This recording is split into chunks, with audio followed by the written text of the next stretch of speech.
Interestingly, David Icke's story starts with a woman named Alice Bailey. Some of the following information on Alice Bailey is taken from the excellent research of Terry Melanson, the founder and webmaster for conspiracyarchive.com. He writes, Alice Ann Bailey was a leading disciple of the Russian theosophist Madame Helena Blavatsky, the founder of Theosophy. Bailey formed the Lucifer Publishing Company in 1920, and in 1922 she saw the organization's name changed to Lucis Trust, though the advancement of the Luciferian beliefs remained true. Lucis Trust promulgates the work of a, quote, ascended master, a spiritual being who was working through or in Alice Bailey for some 30 years. The Lucis Trust Publishing Company and their many fronts carry out the work of a Luciferian, quote, master plan for the establishment of something they call the Age of Aquarius. Lucis Trust is a powerful institution that enjoys consultative status with the United Nations, which permits it to have a close working relationship with the UN, including a seat on the weekly sessions, but most importantly, influence with powerful business and national leaders throughout the world. Through its founding of world goodwill, Lucis Trust is, quote, aggressively involved in promoting a globalist ideology. Bailey's influential occult organization is tied to an international conspiracy of elitists like the Council on Foreign Relations, the Bilderbergs, and the Trilateral Commission. A spirit that called itself Deja Cool wrote many books through her. These included a plan that detailed many aspects of a world government that she called the New World Order. Quotes like, in a preparatory period for the New World Order, there will be a steady and regulated disarmament. It will not be optional. No nation will be permitted to produce and organize any equipment for destructive purposes or to infringe the security of any other nation. She actually outlines the process of how to prepare humanity for the New World Order in a section of her book, Externalization of the Hierarchy, called Steps Towards the New World Order. In another section called The Problem of Government, she appears to lay out the plan that would later become the basis for the Trilateral Commission by outlining how to divide the world into 3 blocks. But first she states this, coming now to the realm of government under the New World Order, one is faced with a very complex situation. Various basic trends of thought are appearing which, in the New World Order, will unfold in that major synthesis so much desired by the spiritual hierarchy of the planet. In addition to being one of the founders of the ideals and philosophies of those planning global governance, her writings also gained immense fame with another people group, that is of the so-called New Age. Her extensive writings served as the foundational beliefs of the New Age movement to this day. David Icke in recent times seems to agree with this. He said in his book The Biggest Secret, quote, 2 organizations spawned by Alice Bailey's work, the Lucis Trust and the World Goodwill Organization, are both staunch promoters of the United Nations. He also says, Alice Bailey founded the Arcane Esoteric School. She claimed to channel an entity she called the Tibetan, and she produced a number of books including Hierarchy of Masters, The 7 Rays, A New Group of World Servers, and New World Religion. Bailey said that her Tibetan master had told her the Second World War was necessary to defend the plan of God. That sounds ridiculous to me, but there are many in the New Age field who believe that everything is a part of the plan and the will of God, even a global Holocaust.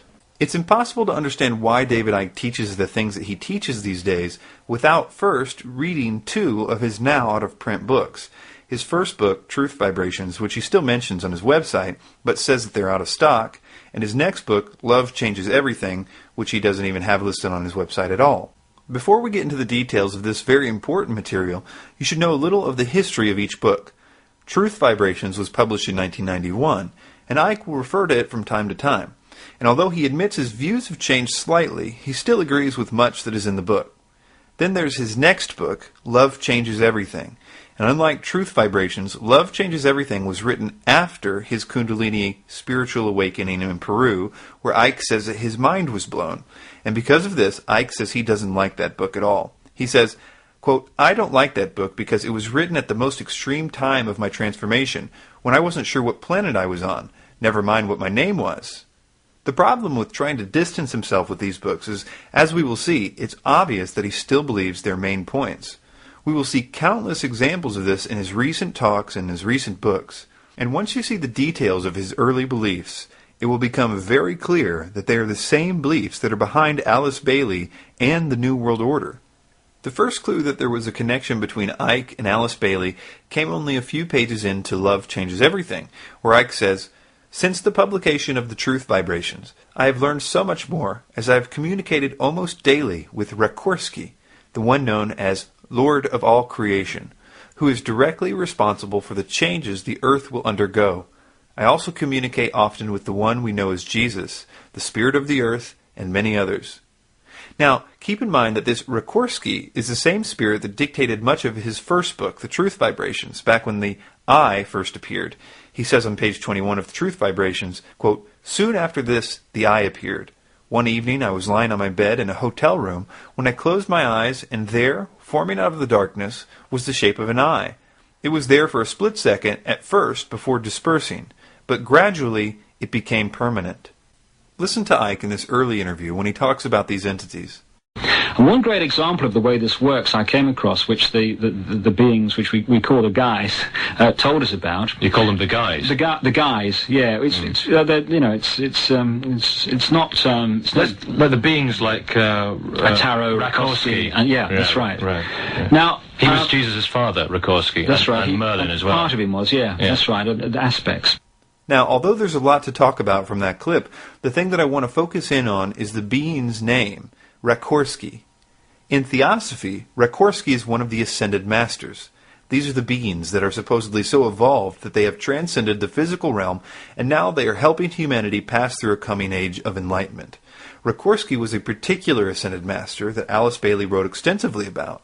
It is especially significant that Icke calls him the Lord of all creation, and elsewhere, as we will see, the Lord of civilization, and says that he is, quote, directly responsible for the changes the earth will undergo, because these are absolutely clear examples that he is referring to the same ascended master that Alice Bailey made prominent, as she gave him those exact titles and said that his task was to establish the new civilization of the age of Aquarius.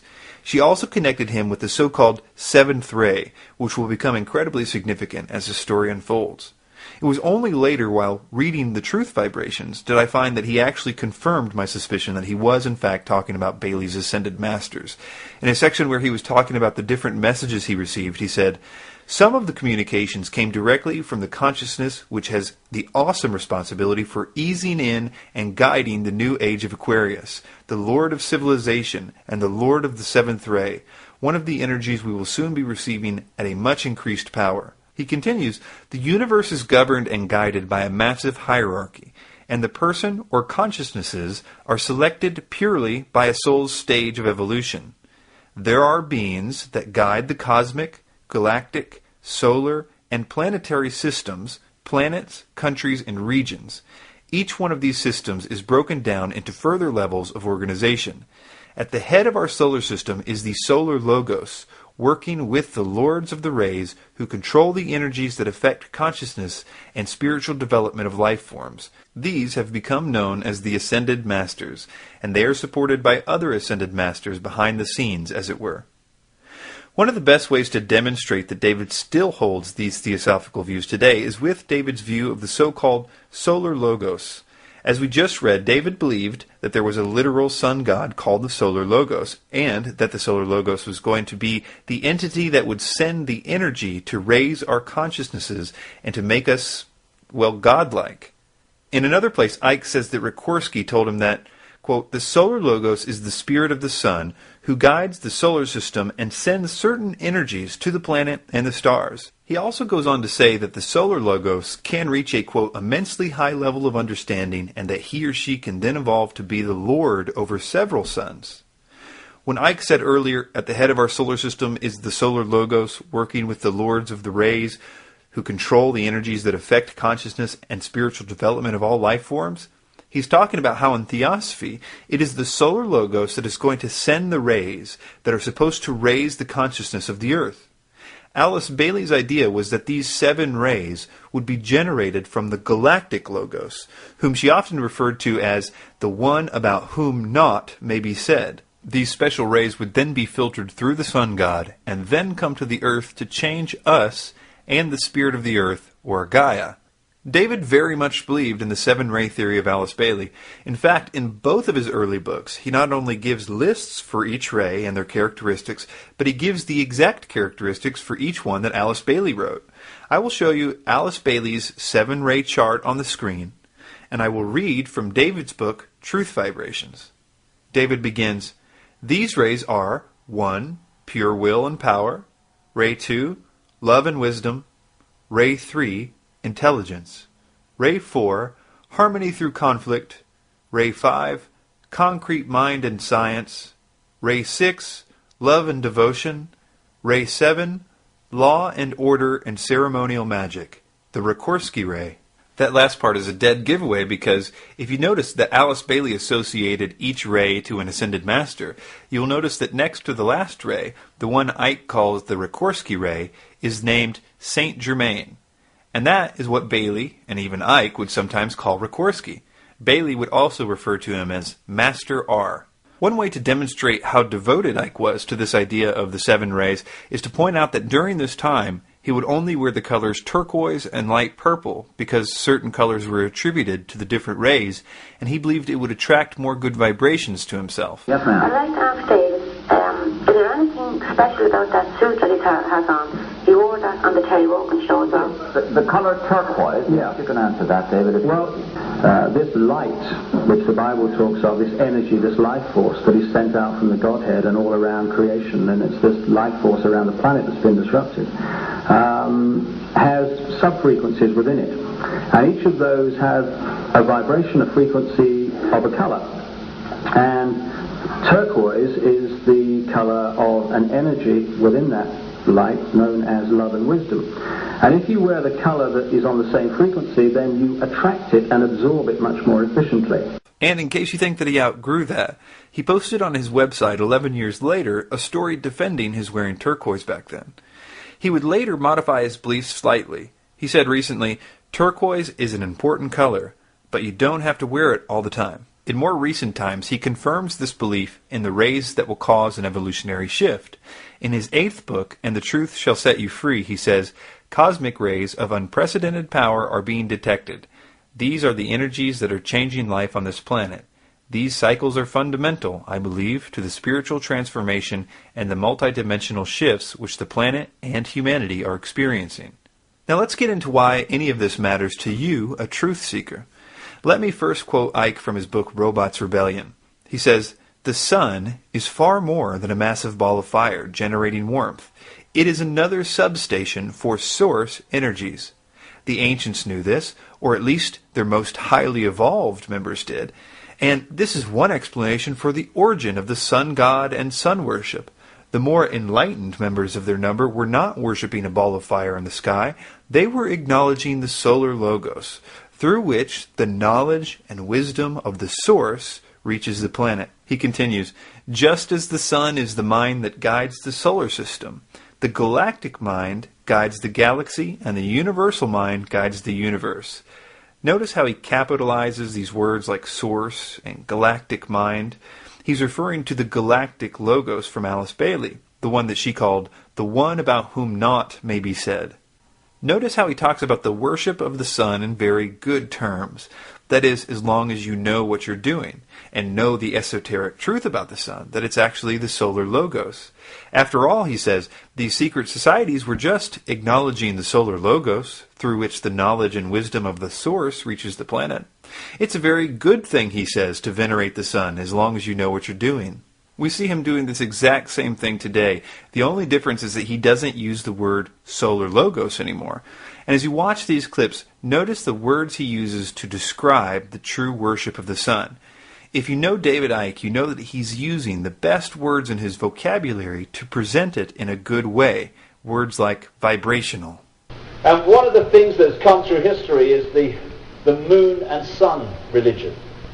The religion using the symbolism of the sun and the moon, which has been manifested as the sun god and the sun goddess. Now this has many connotations. On some levels it's worship of the sun, but on deeper levels of knowledge, these are symbolic of deep esoteric and vibrational, mathematical, geometrical concepts. It depends what level you're meeting the knowledge at, what level you have access to.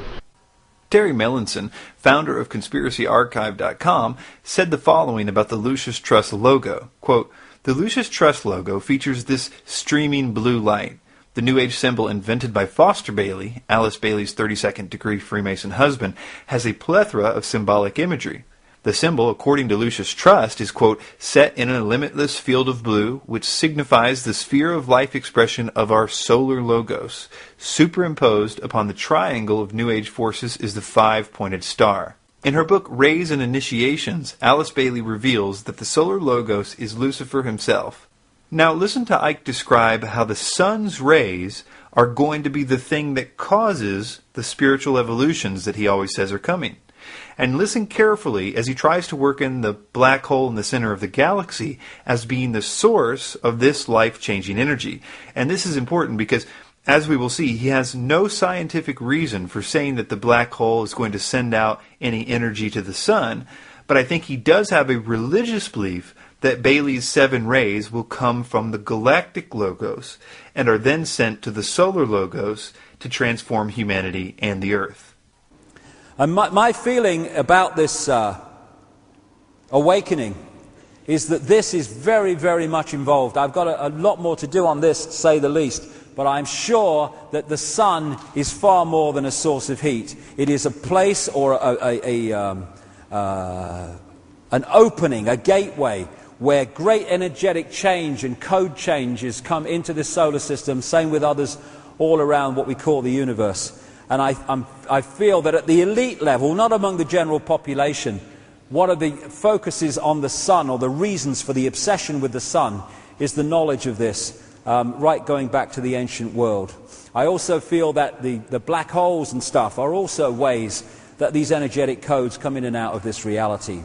Is that what we're going through is, I talked there about this vibrational base construct, which is coming out of the black holes. That is now very powerfully in the process of changing its vibrational state. We're in this cusp between how it was, the suppressed, the limited. So as this energy changes, it's triggering different photon information from the suns, in this case our sun. And so people are starting to, those more open to it first, are starting to decode a different base information construct. And what that's doing is changing their perception as we decode it and move into a different era. This vibration coming from the black holes, this base vibration, now there'll be more to know, but I'm trying to put the themes here. As it moves through its cycle of change before coming back to the original vibration, it's changing the information coming out of the suns in the form of photons. It's changing the information construct. Therefore, we are starting to decode, as it moves through the cycle, different information. And I tell you the way I see it, anyway. What I'm saying in my new book is that the black holes, like the one in the center of this galaxy, are vibrating the base vibrational state of this reality. But it's not stable in the sense that it doesn't just stay forever vibrating in the same way. It goes through a cycle. And so it goes through this vibrational cycle, and eventually it comes back to the start. As the black holes vibrate this base vibrational construct, this base vibrational foundation, it triggers information from the suns to be transmitted in the form of photons, photon energy, which is information. As this vibration changes, and whoever created this virtual reality universe, in other words, this massively advanced computer game, they created this vibrational cycle. And as it goes through its cycle, the information coming from the suns in the photon energy changes. And so we're decoding these things, this change. So we go through periods of what the ancients called the Golden Age, when there's massive expansion of awareness and connection and harmony and all the rest of it. And then there are other periods where the energy, the information is much more suppressed and limited, and these different cycles go on until it comes back from the start and the whole thing starts again. Now, I looked into his new book to see if he explained what this cycle was that the black hole was going through, because in running the website, the2012deception.net, I feel I've heard just about every theory in which a cycle concerning the black hole and the sun is mentioned. Yet I've never heard of a vibrational base frequency that was part of a cycle or anything remotely similar, so naturally I was very curious to find out what scientific information he had to back up these claims, because it seemed like he was just trying to make the theosophy idea sound really scientific. So I thought it was really funny when first I found that he never addresses this cycle at all in his new book, but what he did do was pretty hilarious. He actually put a picture of Carl Sagan on page 406 of Human Race Get Off Your Knees, and instead of quoting Carl Sagan, he quotes a woman named Carol Clark who had a, quote, vivid dream where dead Carl Sagan spoke to her. This dream version of Carl Sagan is literally the only scientific support he has for this particular idea.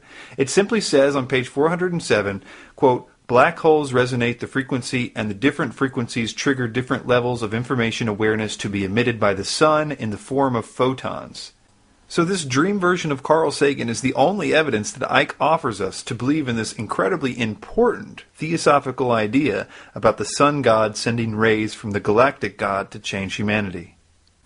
Even Icke's latest and greatest theories have their origins in his early writings, which in turn have their origins in Alice Bailey's writings. Take, for example, the subject of the moon. Icke claims he got the message from the spirit world regarding the moon. I sat down to start writing that day, and the energy in the room changed. I thought, I know this, I recognize this. The energy in the room changed. There was a vibrational change. You could feel it. The atmosphere changed, is a simple way of putting it. I recognize this. And what I then got as this was happening is the basic first theme was the moon is not real. Of course, there's more to know about that as came, but the moon is not real. The moon is not what you think it is. He claims in his recent book that the moon is an artificial spacecraft, that the reptilians flew to our solar system, and once it came into orbit with the Earth, it caused major catastrophes. But what's worse is that it messed up the vibration so bad that it took us from godlike beings that could levitate and only had to eat energy instead of animals, down to people who are like we are today, controlled by greed and anger, etc. There are several things very interesting about Icke's brand new theory. One of them is that it's not new for him at all. He describes the exact same thing in his book Love Changes Everything, but with a slightly different flavor. He says, quote, Satan incarnated on the moon and helped to create fantastic negativity. The imbalance was such that the moon spirit left, and Lucifer, now rejoined in the light levels by Satan, used all the power of the negative energies and those created at the moment the spirit left to direct the dying, spiritless planet towards another planet. The light levels had known that Lucifer was planning on using the moon to create havoc, because his thought forms were passed directly to the Archangel Michael through the Debunked information system and vice versa. Lucifer was thus aware of this and found a way to prevent the Godhead and Michael knowing exactly what he intended to do with the moon. He formed a very large number of plans in his mind, but did not decide which one he would go for until the last possible moment, when he sent out one surge of negative energy that directed the dying moon towards Earth. The Archangel Michael said, there were a great number of possibilities, and we were in a waiting situation. Icke says that this, luckily, was happening right at the time of a scheduled axis shift at the end of the Atlantis civilization, and as a result, the sun god was putting forward a lot of positive energy at the time. He says, quote, Sikorsky said of the aftermath that the power of the solar logos' positive energy ray was enough to stop the moon from colliding with the Earth, but it became trapped in the Earth's orbit. Icke continues, the Earth's energy was in tatters, and if it were not for the Archangel Michael somehow keeping open some energy arteries to the main network, the planet would not have survived. I owe him much, the Earth Spirit said, and his perseverance and positive attitude was wonderful for all of us. A spirit called Magnu, whom Icke still quotes at the end of his lectures, said the following on pages 61 and 62, quote, Land was torn in half, life was snuffed out in an instant, and it was the start of what has become known as the cataclysm. There was water everywhere, tidal waves everywhere, land froze within minutes, great mountains of rock were wrenched out of the earth, areas of land sunk, just collapsed and disappeared. There were violent eruptions, devastating land shifts, and the sea came in. Doesn't this help you better understand what Icke is saying in this interview? For me, this period that people call Atlantis and Lemuria and talk of great cataclysms and stuff like that, that was probably the time when the hacking happened. There was a vibrational shift in a direction of limitation. My feeling is that, first of all, we had a much greater expansion of awareness, visual awareness, hearing awareness. All the senses went much further out vibrationally, and therefore we could access far more. When this shift of limitation took place because of these cataclysmic events, you can clearly see in the biological and geological record that this happened, and of course you can see it in all the great flood and cataclysmic stories in all the native cultures around the world. When this happened, there was an energy deficit, and I feel that energy deficit is bridged by what we call food.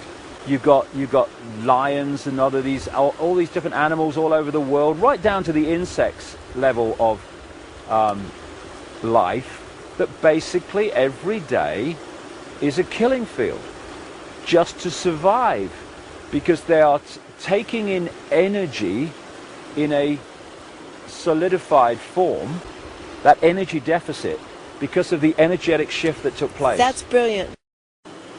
This energetic flaw, this vibrational cataclysm did was it took the state of this reality, vibrational state of this reality, from harmony to disharmony. Right? Now, hey, we're now decoding harmony. Love, peace, beauty. Suddenly there's a shift. Now we're decoding not that, we're decoding this. For the record, even the eating energy thing is from the book Love Changes Everything. On page 97 it says, with the energy system only at minimum levels, they could no longer live purely on energies in the water and the environment. They had to supplement these by consuming the energies in plant life. This is why we need to eat food now, to make up for the low energy levels in the world around us. Now here is the Alice Bailey connection. She has this to say about the moon. The moon chain has in itself a curious occult history not yet to be disclosed. Certain brief hints may be given for due consideration of students. The moon chain was a chain wherein a systematic failure was to be seen. It is connected with the lower principles. The sexual misery of this planet finds its origins in the moon failure. The progress of evolution on the moon was abruptly disturbed and arrested by the timely interference of the solar logos. This one would correspond exactly to Icke's story of the moon spirit being kicked out and the solar logos saving the day at the last minute. The secret of the suffering in the earth chain, which makes it merit the name the sphere of suffering, has its origin in the events which brought the moon chain to a terrific culmination. This next one from Alice Bailey is pretty important because it's at the heart of what Icke's current theory is. It says, certain results, such as the finding of its polar opposite, were hastened unduly on the moon chain, and the consequence was an uneven development and a retardation of the evolution of a certain number of diva and human groups. Diva is a term that Bailey and Icke use to mean angels, like Lucifer. The origin of the feud between the Lords of the Dark Face and the Brotherhood of Light, which found its scope for activity in the Atlantean days and during the present root race, can be traced back to the moon chain. So you can see that Icke's new moon theory is really just an expansion of Alice Bailey's writings on the moon. The next piece to this puzzle surrounds the idea of Gaia, or the Earth Spirit. David has been, and still is, very passionate about the existence of the Earth Spirit, what Alice Bailey calls the planetary logos. The spirit of the Earth is the most evolved spirit ever to incarnate in a physical planet. She is a wondrous being of an evolution that we could not even begin to comprehend. And without that wondrous spirit and that high evolution, and the higher you go up in evolution, the more ability you have to love, the more ability you have for tolerance, the more of all these things you have. If she didn't have that, she would have left this planet a long time ago. When I said publicly in 1991 that the Earth was a living entity that we could communicate with and could communicate with us, people just dubbed me crazy. And now we're seeing scientists who have studied this coming to the same conclusion. Yes. No one did more to popularize the idea of the Earth Spirit than Alice Bailey. It was her writing that influenced the Gaia religion of the United Nations, which will play an important role in the coming world government. A great example of this is a man named Robert Mueller.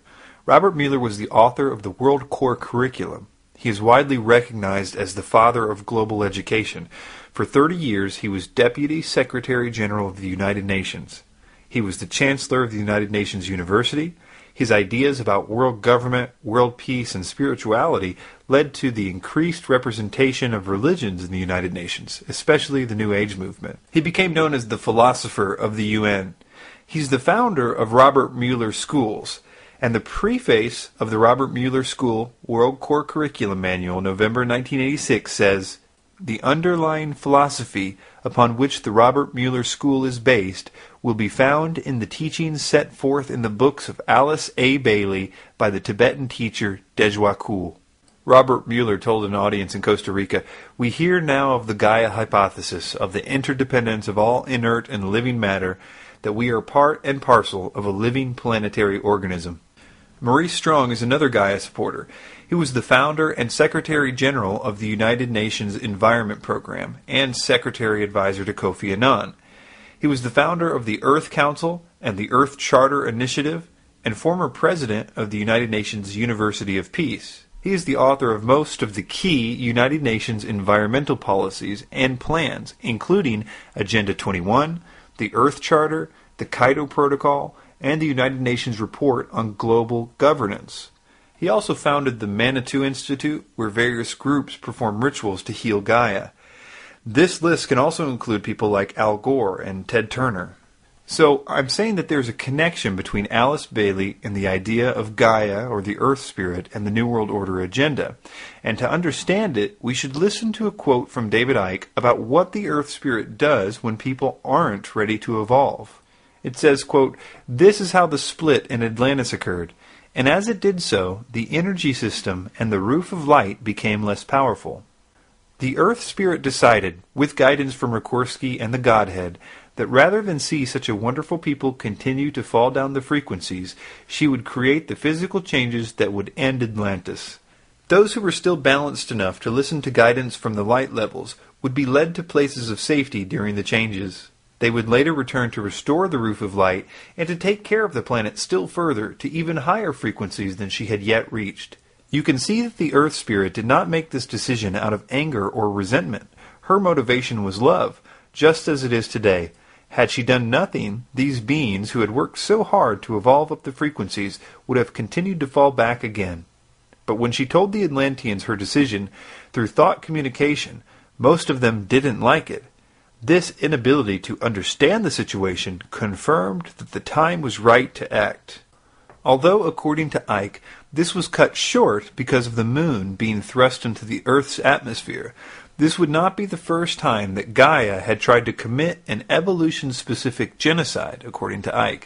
She also did the same thing to Lemuria, what he calls Mu, before it. He wrote, "The energy system was in such a muddle that it threatened the Earth Spirit's ability to harmonize, and she decided to act to bring Mu to an end.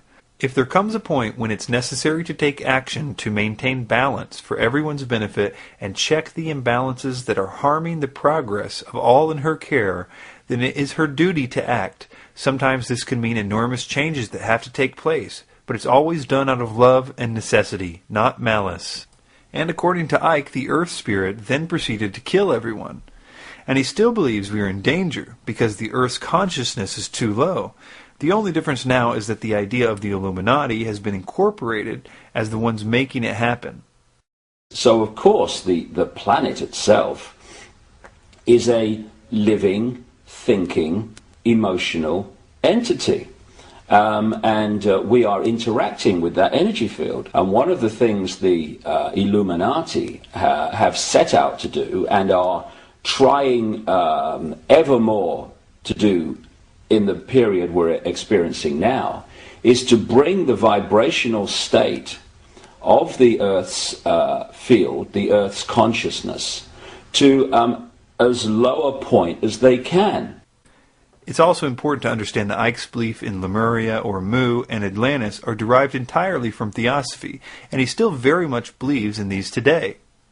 In ancient times, prehistorical times, in terms of official history, where there were, it would appear, two great civilizations which made together a global civilization, one based on a landmass which has become known as Atlantis, and one which has become known as Mu or Lemuria.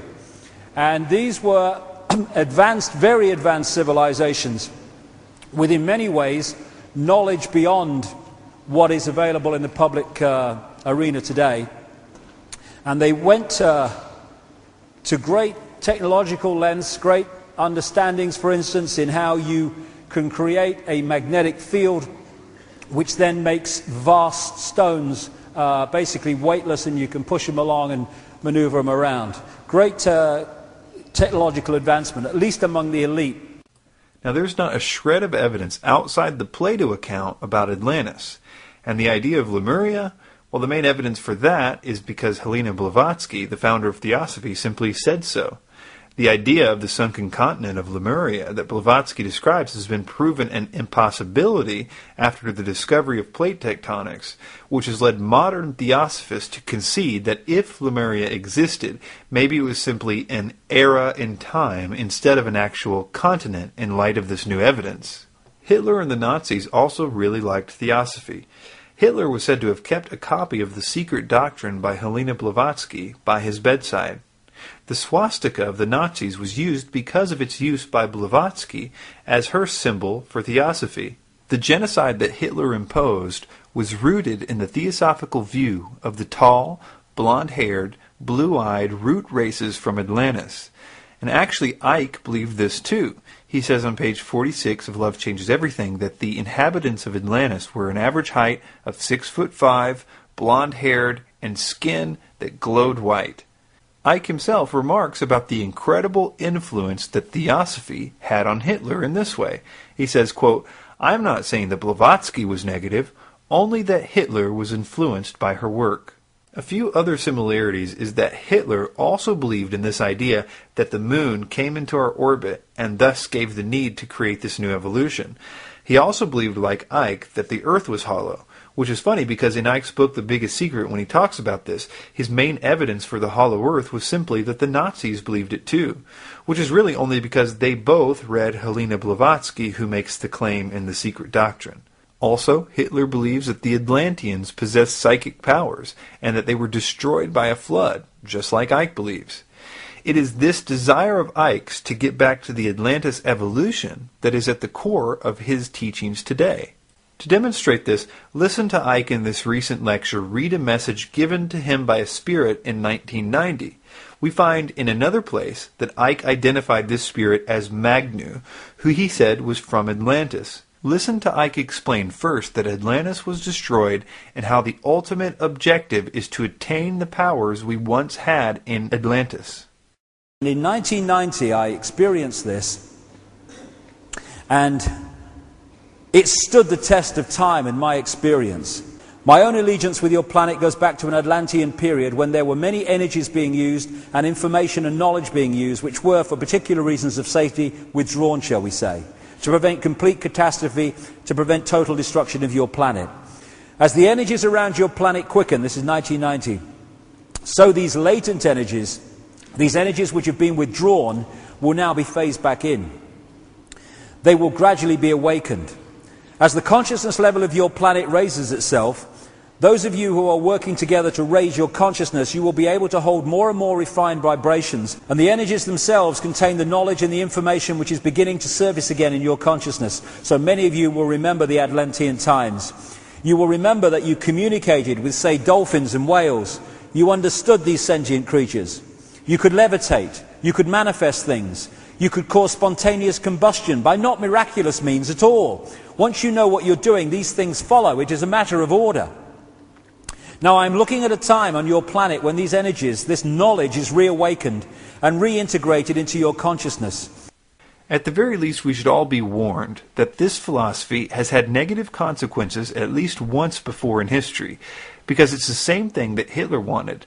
The fifth root race of Blavatsky, which Hitler was trying to bring about, was known as the race of hope, and it was said that they would soon rise to the pinnacle of spirituality, formerly attained by Atlantis, but that certain people were holding them back. And as we will see in the final section, Icke also holds to this very dark idea. This idea has always been planned to be used in the context of a one-world government. 33rd degree Freemason Manly P. Hall said, "The new Atlantis sets forth an ideal government of the earth. It foretells that day when in the midst of men there shall rise up a vast institution composed of the philosophic elect, an order of illumined men, banded together for the purpose of investigating the laws of life and the mysteries of the universe. The age of boundaries is closing, and we are approaching a nobler era when nations shall be no more, when the lines of race and caste shall be wiped out, when the whole earth shall be under one order, one government, one administrative body." Another similarity is the contact with the so-called spiritual hierarchy. As we have seen, Icke is in contact with a plethora of spiritual entities, even up to this very day. The Thule Society, the secret society that Hitler belonged to, also used the theosophical swastika, by the way, believed that highly intelligent spiritual beings existed and that the truly initiated could keep in contact with those beings for information about the world. The occultist Dietrich Eckhart taught Hitler to get in contact with this spiritual hierarchy, and Hitler in fact believed he was in contact with this superior mythical race taught about by the Thule Society. Eckhart remarked on his deathbed, quote, "Follow Hitler, he will dance, but I am the one to blow the pipe. We have given him the means to put himself in communication with them." The T is capitalized. "Mourn me not, I have influenced history more than any other German." Hitler wanted to enhance his connection to these beings further, and Ernest Pretsky, a book dealer, introduced Hitler to a psychedelic drug containing mescaline and peyote. This produced clairvoyant visions that made Hitler believe he had opened the door to more supernatural powers. Icke, too, was seeking a deeper connection to the spirits that had contacted him, and so he went to Brazil, where he took a potent drug used by shamans to contact the spirit world. Icke calls what contacted him that night the voice, and he says that it was the most defining moment of his career. Then came the third stage, which started in 2003, when I had an ayahuasca experience in Brazil, and a voice talked to me for 5 hours about the nature of reality. Real clear, very funny, and mind-blowing and life-changing. I have often wondered if Icke has ever taken any precautions to make sure that the entities that he is in contact with are good entities. He often talks about how the Illuminati are in contact with bad extra-dimensional beings, after all. And the same gods, demonic entities as they're called in this case, that are worshipped by the Satanists, are the same gods that are worshipped by the secret societies and the religions. Unknowingly, in Satanism, it's knowingly. These reptilian entities seem to operate, and again, it's not just reptilian. There are many different kinds of entities that do not have a human form, that operate just outside of human sight, and history has recorded them as demons and all this stuff. So I wonder if he had a system to discern whether the ones that he's talking to are the same ones that are influencing the Illuminati. You can imagine I was a bit discouraged to hear things like this. Well, I've been on a long journey of nearly 20 years now, consciously doing this, and some force has been pushing me in different directions through intuition, through urges. I just got to do this, I've just got to go there. As I've gone through this and followed it, and who the force is and they are, I don't know. I'm not really that interested, funnily enough, because I just go with it, and I'll remember what it's all about when I leave this genetic spacesuit. Now, here is the mystery, considering all that we have learned so far. I think there's a lot of this whole New Age area, you know, of ascended masters and all the Blavatsky stuff and Ashtar Command. I say that that is a belief system controlled by the same force, which is also trawling that bloody energy as we go along. Again, considering everything we have just learned, this is clearly an admission that he has been lied to by the spirits all of his life. I mean, if they told him that they were Alice Bailey's ascended masters, which they did, and they taught him theosophy word for word, which they did, he must be admitting here that all that he was taught is a lie. But the problem is that he has never stopped teaching and promoting the beings he talked to or what they told him to teach. He clearly attributes everything he is to them. Among these messages that was given to me in 1990 were, he will say things and wonder where they came from. They will be our words. Sometimes we will put knowledge into his mind. Sometimes he will be led to knowledge. And another one was, a little bit later, arduous seeking is not necessary. I've given this a lot of thought, and I've come to some possible conclusions. Here are the facts. Icke never has mentioned the name Alice Bailey in his early books, although in them it's clear that he's teaching her doctrine, things like about the seven rays and the coming evolution, the solar logos, the new age, Atlantis, Lemuria, the age of Aquarius, being destroyed because of bad evolution, the earth spirit, the moon problem, her particular brand of reincarnation, even wearing certain colors. He never once, though, attributes any of it to her. He attributes it all to the spirits that he channeled. He says he got all this information from the spirit world, which I'm willing to believe, and therefore I suppose it's possible that he hasn't made the connection that everything he believes is from Alice Bailey himself yet. He may have never noticed that what the spirits told him was word for word Alice Bailey and or theosophy. The other possibility is that because he has alluded to in the past the idea that sometimes during channelings the paradigm of the channeler gets in the way of the message, and so therefore the message can be tainted by the messenger. He refers to this, I think, to try to explain the fact that he has pages and pages of material of his conversations with Jesus, whom he nowadays says never existed. The idea is that, well, the channeler believed in Jesus, so the name was messed up. But, as we will see later, these beings do much, much more than claim to be some entity. They play the role to the very end and really expect you to go tell people what they told you. There are many problems with this, but the biggest one is that, let's say some of the psychics that he talked to were big Alice Bailey fans, and so he got information that was filtered through their paradigm. Now that's still not an excuse, because we're right back to the problem of, well, if he learned later on that Alice Bailey and her ascended masters lead to a new world order ideology, why is he still teaching us the exact same ideology, only packaged in a way that seems to try to hide the obvious source? We will come back to the investigation of Icke's extra-dimensional entities to see if we can determine anything more about them later on. But for now, let's move on to some of Icke's more earthly sources of his information to see if we can determine anything about the evolution from his early material to his current material, like reptilians. The single most influential person in the development of Icke's current ideas is a man named Brian Desborough. Desborough wrote a lot of conspiracy articles and posted them on the internet in the mid-90s into the 2000s. Later, these articles would be compiled into a book. Desborough is behind an astonishing amount of Icke's research. There's a lot of interesting things about Mr. Desborough. First of all, despite the fact that his bio says that he served as a director of research and development for several American high-technology companies and has provided consultation to a company involved in deep space research, there's no record of him doing anything like this on the internet, which seems odd, since you would think that if a person who was publishing material on the internet so early in its history, that he would also leave some trail to his apparently earth-changing scientific research. Another interesting thing is that despite the fact that Icke, when referring to Desborough, calls him his American scientist friend, you can read Desborough's own bio to find out that his information was given to him by spiritual beings, like Icke. Desborough says, During an out-of-body experience which occurred in 1971, he encountered 5 highly spiritually evolved, non-physical beings who informed him that he must write a revisionist history of the world.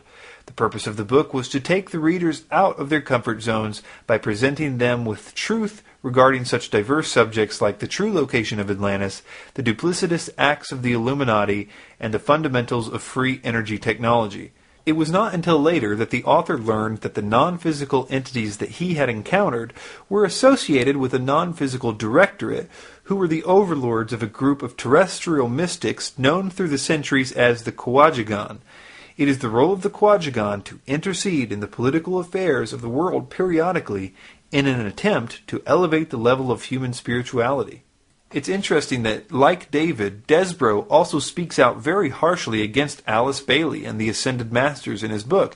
He even says, the Lucius Trust is a major New Age command center on behalf of the Illuminati, and her book, Education in the New Age, outlined a social engineering program which later was adopted by the Club of Rome. In it she wrote, the science of eugenics will grow.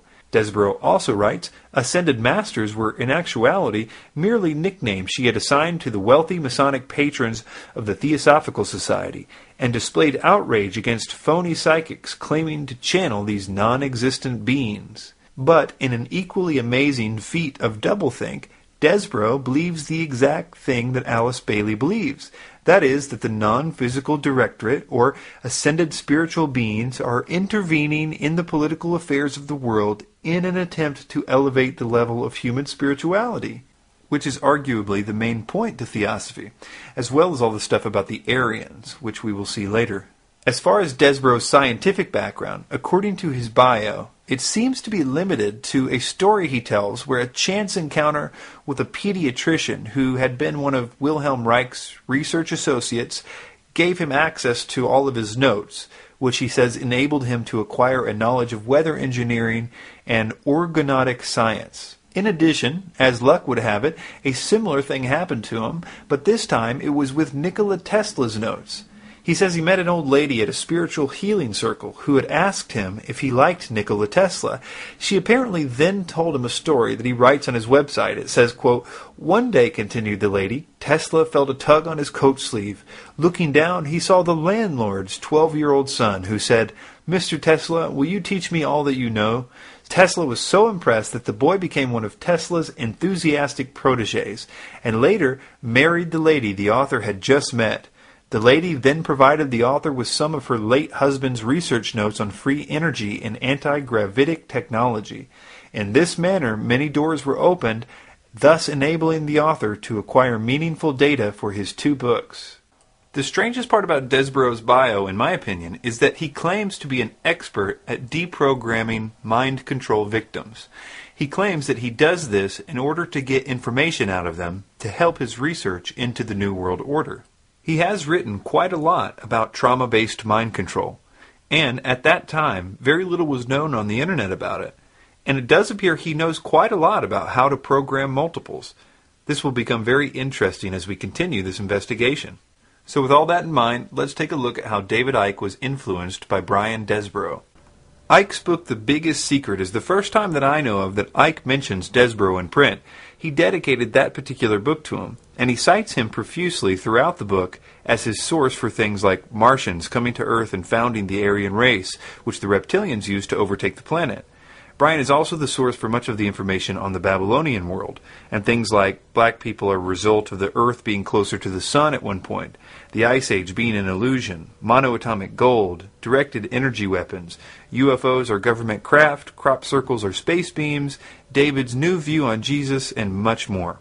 Ivan Fraser, the other person who David dedicated his book, The Biggest Secret, to, later spoke out against David and said this about Brian Desborough, quote, is there anything David could tell us about Brian Desborough's background to allay any doubts we may have about his integrity, considering his massive influence in the content and direction of The Biggest Secret? Also, Icke's subsequent book called Alice in Wonderland and the World Trade Center Disaster is no better than a copy and pasting of Brian Desborough's article entitled The 9/11 Disaster, The Myth and Reality. If you have read Icke's Alice in Wonderland book on 9/11, please read Desborough's article when you have time. and you will see that the information in there is exactly the same. The wording, even the mistakes. But the curious thing is that even though it's clear from reading Desborough's 9/11 article that Desborough is the one who did all the research, Icke doesn't cite Desborough one time in his book, even though it's painfully obvious that it was taken from him. I think that Desborough was quite content to feed information to Icke, even if he got no credit. One example of this is in regard to the reptilian scandal. As I mentioned, the biggest secret is dedicated to Brian Desborough and another man named Ivan Fraser. According to Fraser, it was Desborough that introduced Icke to Arizona Wilder, and it was her testimony that ended up being the reason why Icke went public with the reptilians thing. Desborough also admits to introducing Icke to Arizona Wilder, as well as arranging the meeting between the two, because Wilder was a victim of trauma-based mind control, and apparently Desborough had accessed her programming in order to get information about the Illuminati. According to him, he was amazed to find that she confirmed what he had already been telling Icke, which will be important later. This is Ivan Fraser's side of the story. He had been proofreading The Biggest Secret for David Icke, and he found out about the reptilians thing this way. He says, quote, Arizona Wilder was not mentioned at all in the draft copy of The Biggest Secret which I had read. David had not met her yet. When the book was released, people started ringing me with questions like, is it true about the reptiles? And, is this stuff about the royal family true? At which time I replied that I thought it was, based on the fact that the version that I had read stated only the theory of reptilians and that certain of the royals were involved in satanic rituals. Soon I heard about Arizona Wilder. David stated that he saw his encounter with Arizona Wilder as an amazing synchronicity which endorsed his work in his latest book. How could she have known all this stuff which tallied so exactly with The Biggest Secret? Well, I believe I'm not as naive as David, and I know exactly how she could have known. Icke was passing copies of the book via post to me and others for editing. Fraser continues, this brings in another character who is pivotal to the entire Biggest Secret thesis. It was a contact of David's named Brian Desborough, who introduced Arizona to David. Brian is mentioned as a source for a great deal of the information in the book, having supplied most of the material on which David based his idea about the Martians coming to Earth and founding the Aryan race, which the reptilians used as a vehicle to overtake the planet. Brian is also the source for much of the information David had compiled on the Babylonian world, its myths, and how they fed into the sinister secret societies. It was Brian Desborough who was also looking at the draft copy of The Biggest Secret at the same time as myself, i.e. before David met Arizona Wilder. Therefore, the fact that Brian Desborough may be responsible for fundamentally leading the direction of David's research, if not planting much of the basis of the book in David's mind, is obvious. But then, to be the same person responsible for giving him the so-called eyewitness to testify to the verity of that information is highly suspicious. Brian also writes articles on mind control and seems very knowledgeable on the subject. Is it possible that he could be directly involved in some way that we are not being told about? Fraser also says that Arizona endorsed Desborough's theories so closely that, quote, you would almost think she had already read the book or had been given the information beforehand. He continues, or considering that she claims to be an ex-mind-controlled slave, could it be that she was pre-programmed? Testimony from Mark Phillips and Kathy O'Brien as to how arduous it is to deprogram a CIA slave makes me very suspicious that Arizona Wilder could be considered reliable. She claims that since her programmer died, the programming broke down. I don't believe this can be accepted as such, and external experts would have to be brought in to convince me that if she was controlled to the highest level, that she could be so deprogrammed now to be considered reliable. Brian Desborough describes the story in this way. My own research, based on unpublished astrophysical data, revealed that Mars originally occupied our planet's orbit and was populated by a technologically advanced Aryan race. A celestial catastrophe displaced Mars into its present orbit, forcing the Aryan survivors to colonize our planet and subsequently construct the Great Pyramid. Then they were overthrown by an evil priesthood who established the royal court of the dragon in Egypt. While David was writing his book, it was my good fortune to meet the mother goddess of the Illuminati. She corroborated my research, adding that the Illuminati hierarchy are shape-shifting dragons who require the consumption of Aryan blood in order to maintain their shape-shifting capability, hence their opposition to interracial marriages. As we watch these clips of Arizona Wilder, notice that when she was asked about the history of the reptilians, that she says that she was made to learn this. No matter who she thinks taught her this information, the fact that a bunch of Satanists made someone learn something sounds like programming to me. your experience being brought up in this Illuminati environment, were you ever told anything about where these reptilians came from, and what is the history of it all? I was made to learn through Mothers of Darkness, which is a certain aspect of the organization, because that was an early part of my training, the history of what was the Illuminati on this planet. And what I learned was that the Aryans originally were from Mars, and the reptilians came to that planet they came from another place, they came to that planet, they came to rule, because they wanted to mix, so they said, with that race, and but they became the overlords. That's an interesting term, overlords. Brian Desborough uses it almost 30 times in his book, compared to Icke using it one time, and even that was in a quote. It doesn't prove that the info was planted by Desborough, but it is a suspicious coincidence. And the Martians, or Aryans, were seeking to escape from it. They went to the moon, and then were there attacked, and they then went to Earth and established culture here on Earth approximately 6,000 years ago. And at that point in time, they were doing well, and they were mixing with the indigenous population of this Earth. They were getting along with. And then about 4,000 years ago, the reptilians arrived here and again began to take over. And they instilled themselves in different places underground in the Earth, and also this one part of them, the ruling part, took over and became involved in the politics and in the religion, and started controlling through these means at that point in time. A woman named Sva Lee, who is widely regarded as trustworthy by many in the truth movement of all backgrounds, claims to be a former programmer for the Illuminati. She is currently in hiding, we hope, but her writings, which are still posted on the internet, fill in many of the details about how mind control slaves are programmed. One time she was asked about this reptilian idea. The question is, Sva Lee, I have to ask you this. There are stories floating around on the internet about the Illuminati and other agencies being run by extraterrestrials, in particular a reptilian race operating from a higher dimension. Any thoughts on that? My answer will probably cause a lot of anger, and it's not meant to step on any toes. Here it goes. I have never seen an alien or extraterrestrial.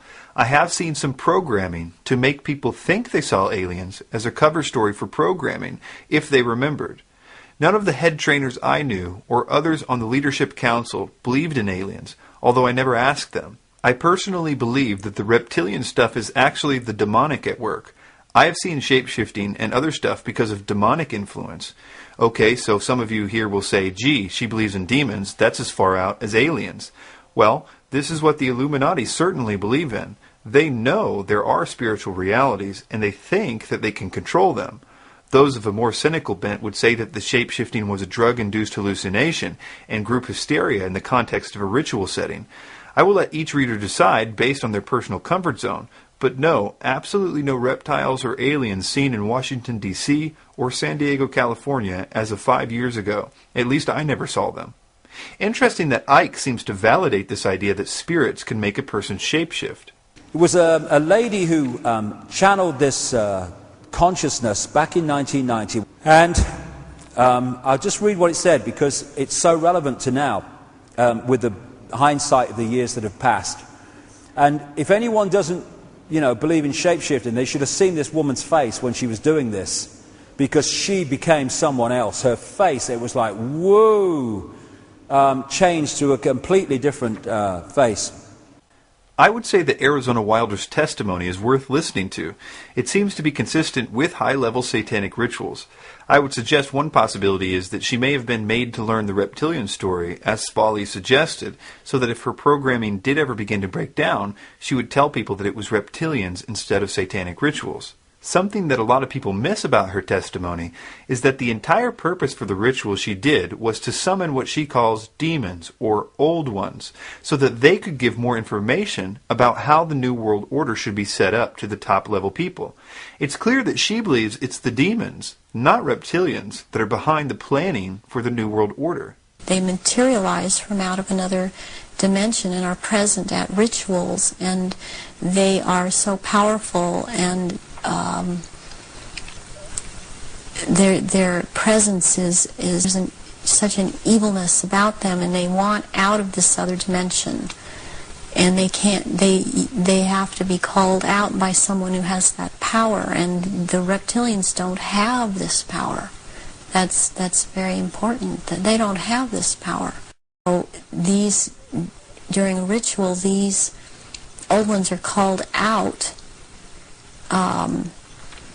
and they are what Christianity would have called the demons, and they want out. They're always demanding to be let out, and so you have to be very powerful to keep them in line and to make them go back when it is time for them to go back.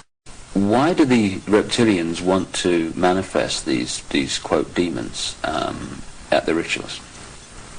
It brings power to the rituals. It brings power to them.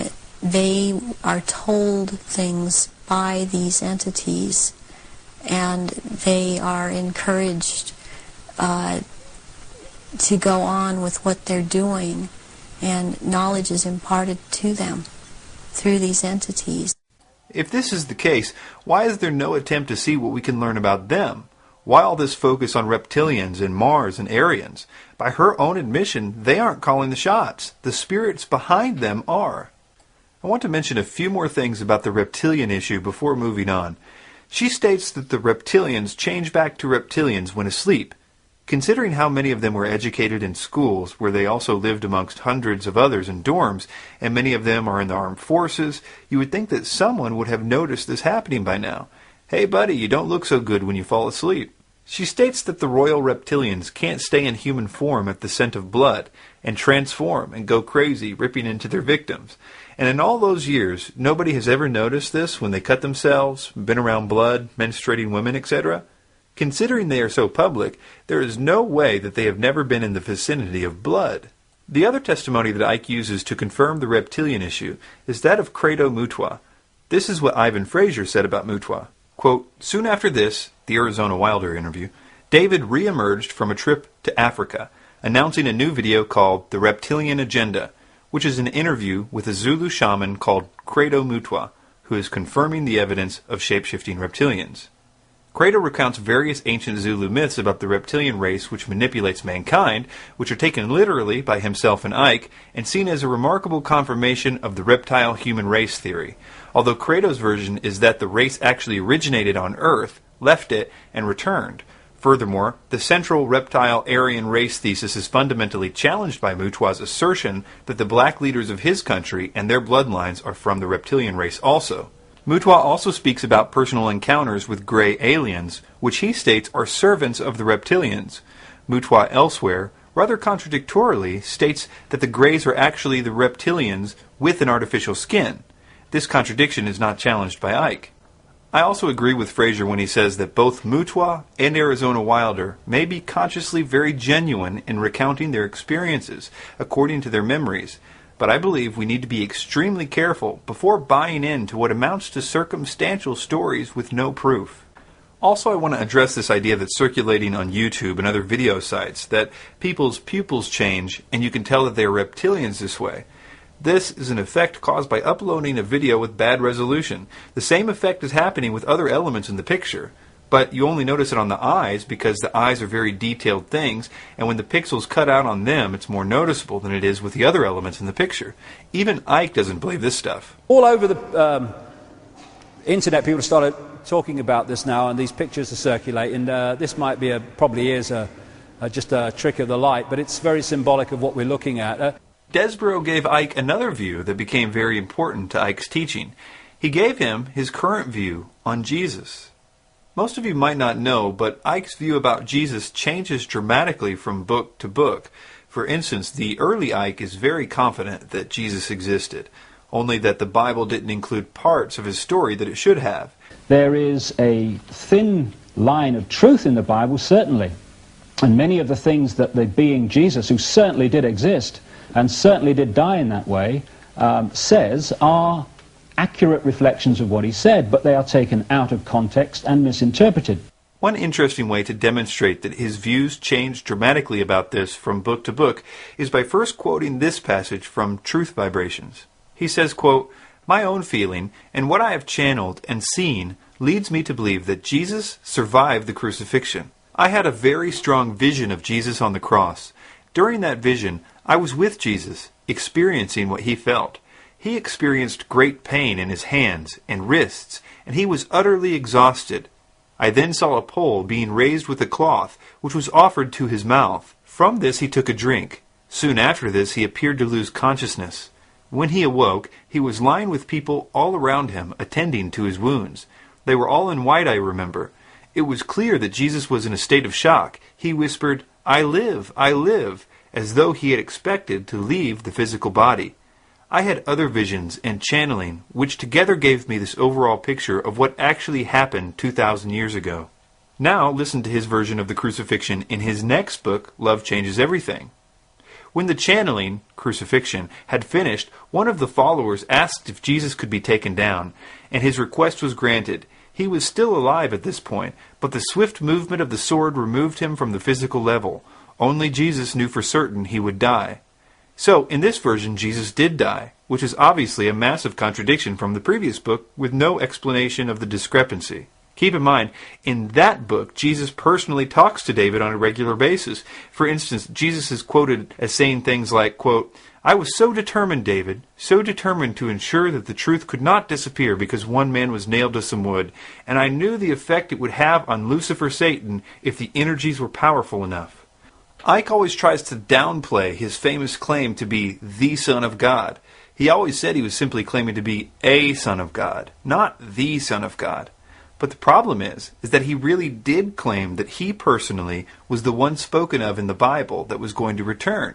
He claims in this clip to be the second coming of Christ.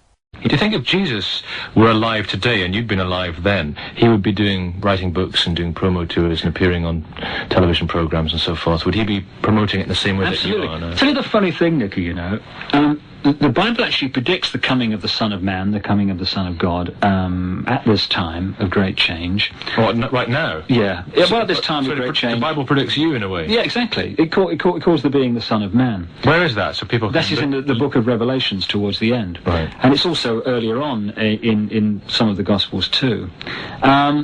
What do they expect this Son of Man to look like? Do they expect him to wear a beard and a white robe? Well, they don't expect him to be a Hereford United goalkeeper. Correct. But did they expect the people 2,000 years ago didn't expect their Son of God or whatever to be a carpenter's son, and he got the same reaction. You see, what it is, it's about incarnating into a body that relates to the world as it is at the time. That's why Jesus was a carpenter's son and worked in Palestine. Why in this life have I... Because you were a broadcaster. Exactly. Why was I taken into the communications? You were taught self-discipline in sport. Correct. I know that. This is how it's done. Yeah. And so I'm comfortable talking to you, and I'm comfortable on television, I'm comfortable in broadcasting, which is a great help to get over the truth, as the world is at the moment, where the media is the vehicle to do it. You are given the gifts, and we're all given the gifts, that we need in particular lifetimes, and at this time, in this lifetime, I need certain abilities to be comfortable on the media and know the media, and that's what's been given to me. And as most of you know, Icke's view on Jesus changes dramatically from here. He would later add elements from various books that he read, and by the time he gets to The Biggest Secret, he exchanged all previous views for Brian Desborough's view. Have you ever heard of Icke talk about Tammuz and Nimrod and Queen Semiramis? I'm pretty sure you have. It's one of the most common parts of Icke's presentations, and he rarely misses an opportunity to launch into his spiel. In Babylon, they had a trinity of Queen Semiramis, also known as Ishtar or Istar, Nimrod, the sun god, she was the moon goddess, and Tammuz, who was the virgin-born son of Nimrod and Semiramis. He took this view word for word from Brian Desborough, and although he doesn't credit Desborough for it, it's clear that he did. For instance, there is no mention of Tammuz or Semiramis before this book, and it's obvious that he is using the same wording from Desborough's article called The Great Pyramid Mystery, Tomb, Occult Initiation Center, or What? For instance, Icke writes, Tammuz, who is said to have been crucified with a lamb at his feet and placed in a cave when a rock was rolled away from the cave's entrance 3 days later. Now compare that with what Desborough writes. Tammuz, who, according to the writer Langton Tius, was said to have been crucified with a lamb at his feet and placed in a cave when a rock was rolled away from the cave's entrance 3 days later. The only difference is that Icke takes out the reference to Langton Tius. One reason he probably did this is because Langton Tius was a person who was widely known for taking Christianity and trying to explain it using pagan symbology to be more acceptable to the pagans. So it's not shocking if we were to find this information, but as we will see, even given this, the claim is still not true, and that's probably why Icke drops the reference altogether. In any case, the point is that Icke took the reference, and it's clear that Icke had access to this particular article, because in other places in his book, The Biggest Secret, when Icke cites Desborough, he cites this very same article. The footnote reads, Brian Desborough, The Great Pyramid Mystery, Tomb, Occult Initiation Center, or What? A document supplied to the author and also published in the California Sun newspaper, Los Angeles. The biggest problem here is not who he got the information from, but how terrible the information is. No scholar would ever write that a rock was rolled away from Tammuz's tomb after 3 days. This is a flat-out untruth with no apologies. Even Acharya S., who Desborough is misquoting right here, disagrees with this idea, and that's saying something if you know who she is. Icke traded in his earlier view of Jesus for this most easily disproved one. I will call it the zeitgeist version of Jesus. This is the one where he did not exist in history, but was an amalgamation of ancient pagan gods. This is the one that I believed for a long time, thanks to David Icke. But I started doing some investigation on my own, and I realized that something was really wrong with this view. Although it sounded plausible and even scientific, I couldn't confirm any of it with the actual writings about these gods from the original sources. And all the people that claimed that these things could be found in the original sources were Freemasons or Luciferians. For instance, Icke tells us in The Biggest Secret that Horus was the Good Shepherd, that Horus was the Lamb. Horus was baptized at age 30, he was the child of a virgin, his birth was marked by a star, he had 12 followers, Horus was the morning star, Horus was the cursed, Horus was tempted on a mountain by Set, and that he was a child teacher in a temple. The problem is that none of this is true.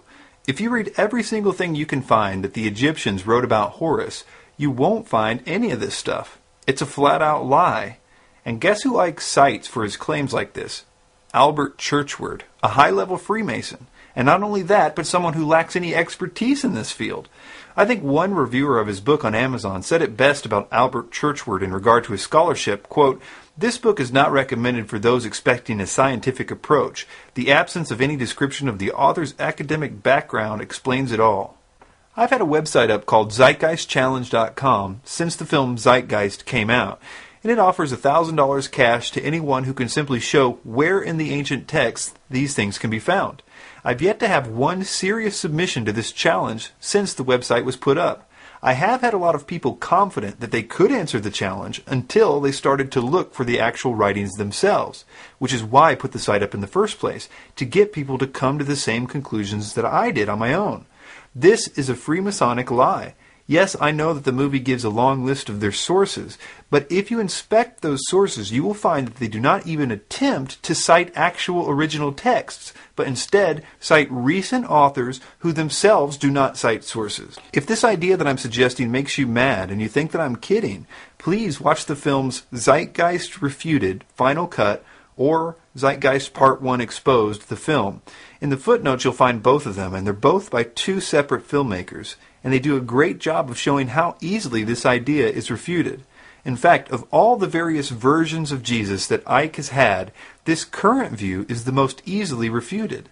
Now let's go back to Desborough and Icke's view about all the Babylonian symbolism in Christianity. But first, let me explain something that will really help you understand what we're about to discuss. Christianity was around for at least 300 years before the Vatican existed. Secular history records a massive slaughter that literally lasted the entire early history of Christianity. Almost every emperor of Rome, starting with Nero, continued the relentless genocide of Christians. They fed them to the lions in arenas, and they burnt them alive for fun. This is what being a Christian was for the first 300 years of their history. Deciding to be a Christian was basically deciding to be tortured and killed publicly. It wasn't a decision that people made lightly. These people's beliefs were nothing like the Babylonian religion of Rome. This is one reason why Rome hated them so much. A good example of this is the Emperor Diocletian, who believed he had eliminated all the Christians. He erected monuments to himself that boasted of this supposed accomplishment. It was engraved, Diocletian, Jovian, Maximin, Herculeus, Caesarus, Augusti, for having everywhere abolished the superstition of Christ, for having extended the worship of the gods. It was only after one of the emperors, Constantine, was said to convert to Christianity, and the jury is still out as to whether that actually happened or not, but one thing is certain. After that time, the government decided to stop fighting Christianity, and instead it seeked to totally control it. It unwisely declared Christianity the official religion of Rome, which, as you can imagine, was a shock to all the pagan citizens of Rome. This is when you start to see all the pagan symbolism start to creep into Christianity. It was added, at least in part, to appease the pagans and incorporate their symbolism into a religion that they had all tried to destroy for the last 300 years. And this is the key to understanding this. The Bible itself, the writings that the Christians were reading during their times of persecution, doesn't support any of these Illuminati symbols or ideas. This is why the Vatican made reading the Bible illegal in the 1200s. The real Christians were literally burned alive with their illegal copies of the Bible chained around their necks. Even to this day, the Catholics do not recommend reading the Bible themselves. They say it's better left to the priests to interpret for them. This is also why it was not allowed to be translated into any language but Latin for 1,000 years. The obvious reason is that if the people were allowed to read the Bible, they would know that the empire was telling them to do and believe things that were not in the Bible. Take the second commandment, for instance. Thou shalt not make unto thee any graven image, or any likeness of anything that is in heaven above, or that is in the earth beneath, or that is in the water under the earth. Thou shalt not bow down thyself to them, nor serve them. Now this should help you see what's going on when David shows this picture of Mary and the Queen of Heaven. Yeah, sure, there's an ancient goddess called the Queen of Heaven, and the Roman Catholics do call Mary the Queen of Heaven. But has anyone ever read to you what the Bible says about this Queen of Heaven? In the book of Judges, 1 Samuel, 1 and 2 Kings, and Jeremiah, it talks about this pagan sacrifice and mentions specifically the pagan goddess called the Queen of Heaven several times. And God declares because of their worship of this pagan goddess called the Queen of Heaven that he would withdraw his protection from them and judge them. The fact that the Roman government took the story of Mary and inserted their favorite goddess, the same one that the Bible actually warns us about, does not mean that Christianity was based on the Queen of Heaven. It just means that the government was tricking people into doing what they wanted them to do. And as generations went by, with people no longer reading the Bible anymore, it got easier and easier to trick people in regard to what was and what wasn't actually in the Bible. So this is why there is the Babylonian depiction of Semiramis and Tammuz, and this is a Christian church. Same again. This is a picture I took last Christmas in Rome when I was there for a television program, and that appears to be Jesus and Mary. Actually, it's Semiramis and Tammuz. I don't even think that I understood this one when I did believe that Icke was genuine. Has anyone ever stopped to consider that mothers with children might be the most common motif in art in the history of the world? I mean, mothers have always had children since the dawn of time, right? Even before there were fruit bowls to paint, there were no shortage of mothers with children. I think it's kind of funny when I hear people showing a picture of a mother and a child statue, as if they're making a deep connection to Christianity. If statues of mothers with children is a specific thing, only to be compared with Mary and Jesus, then I have a lot more similarities with Mary and Jesus that I would like to add to the list, from every culture and every time period. Again, you won't find any descriptions of Mary holding Jesus at all in the Bible. It's not some special idea in the Bible at all. This is art commissioned by the Roman government, and it has nothing to do with Christianity. Early Christians did not make images of Jesus because of what they thought was obedience to the second commandment about making idols. This artwork is only something you see after Rome starts calling the shots and telling everyone this is what Christianity is now. And the sad thing is, nowadays we believe them. This also explains this idea of halos. So much is made about these halos in theosophy and in the occult, but there's nothing about halos in the Bible. Early Christians wouldn't even make paintings of Jesus in the first place, as we mentioned. The halos on Jesus or other people that Rome made the artists paint is only evidence that as pagans, the Roman/Babylonians were trying to appeal to the pagans who were used to seeing their gods like this. The whole idea is foreign to real Christianity and foreign to the Bible. Just another case of Icke telling you to believe that the Illuminati version of Christianity is the real version. But my favorite one that Icke uses is this one. This is another depiction of Nimrod in the ancient world. He was also the fish god. Again, Jesus, the fish. And he had the fish head hat. This is a depiction, actual depiction from Babylon. And that's why we have the mitre in the Pope. The key to this one is the connection that Icke makes to Jesus and fish. Did you catch it? Again, Jesus, the fish. Jesus is in no way associated with fish, except in the occult world, where Blavatsky stated this because she wanted to connect Jesus to the age of Pisces, so that she could be done with him in her new age. When Jordan Maxwell does this, he always will say, Jesus the Fisher King, which is not a title for Jesus at all. Jesus wasn't a fisher king or a fisherman. Jesus was a carpenter. This is a little mind trick that Maxwell plays to build up the case that Jesus was associated with Pisces. There are about 3 things that people say to equate Jesus with fish so they can either make this Dagon hat connection or the Pisces connection. Let's look at them really quick so we can see why Icke's, quote, Jesus the fish thing is so wrong. A few of Jesus' disciples were fishermen. Now, does that make Jesus a fish? He did feed many people one time with 2 fish. And this is why people equate him with the astrological sign of Pisces, which is represented by 2 fish. But when people make this claim, they never mention that only a few days later, he did the same thing with more than 2 fish and a different number of loaves. Why wouldn't they tell you about that instance a few pages later? Because it ruins the whole Pisces thing. The fact is that Jesus did all kinds of miracles. We don't associate Jesus with ears, even though he was said to heal a man's ear once. And the final thing that people do is point to the Jesus fish on cars. This symbol was representative of an acrostic in the Greek language that early Christians used to use as a sign to see if certain places were safe for them during the persecutions. It meant Jesus, anointed, God, Son, and Savior, and it doesn't make Jesus a fish.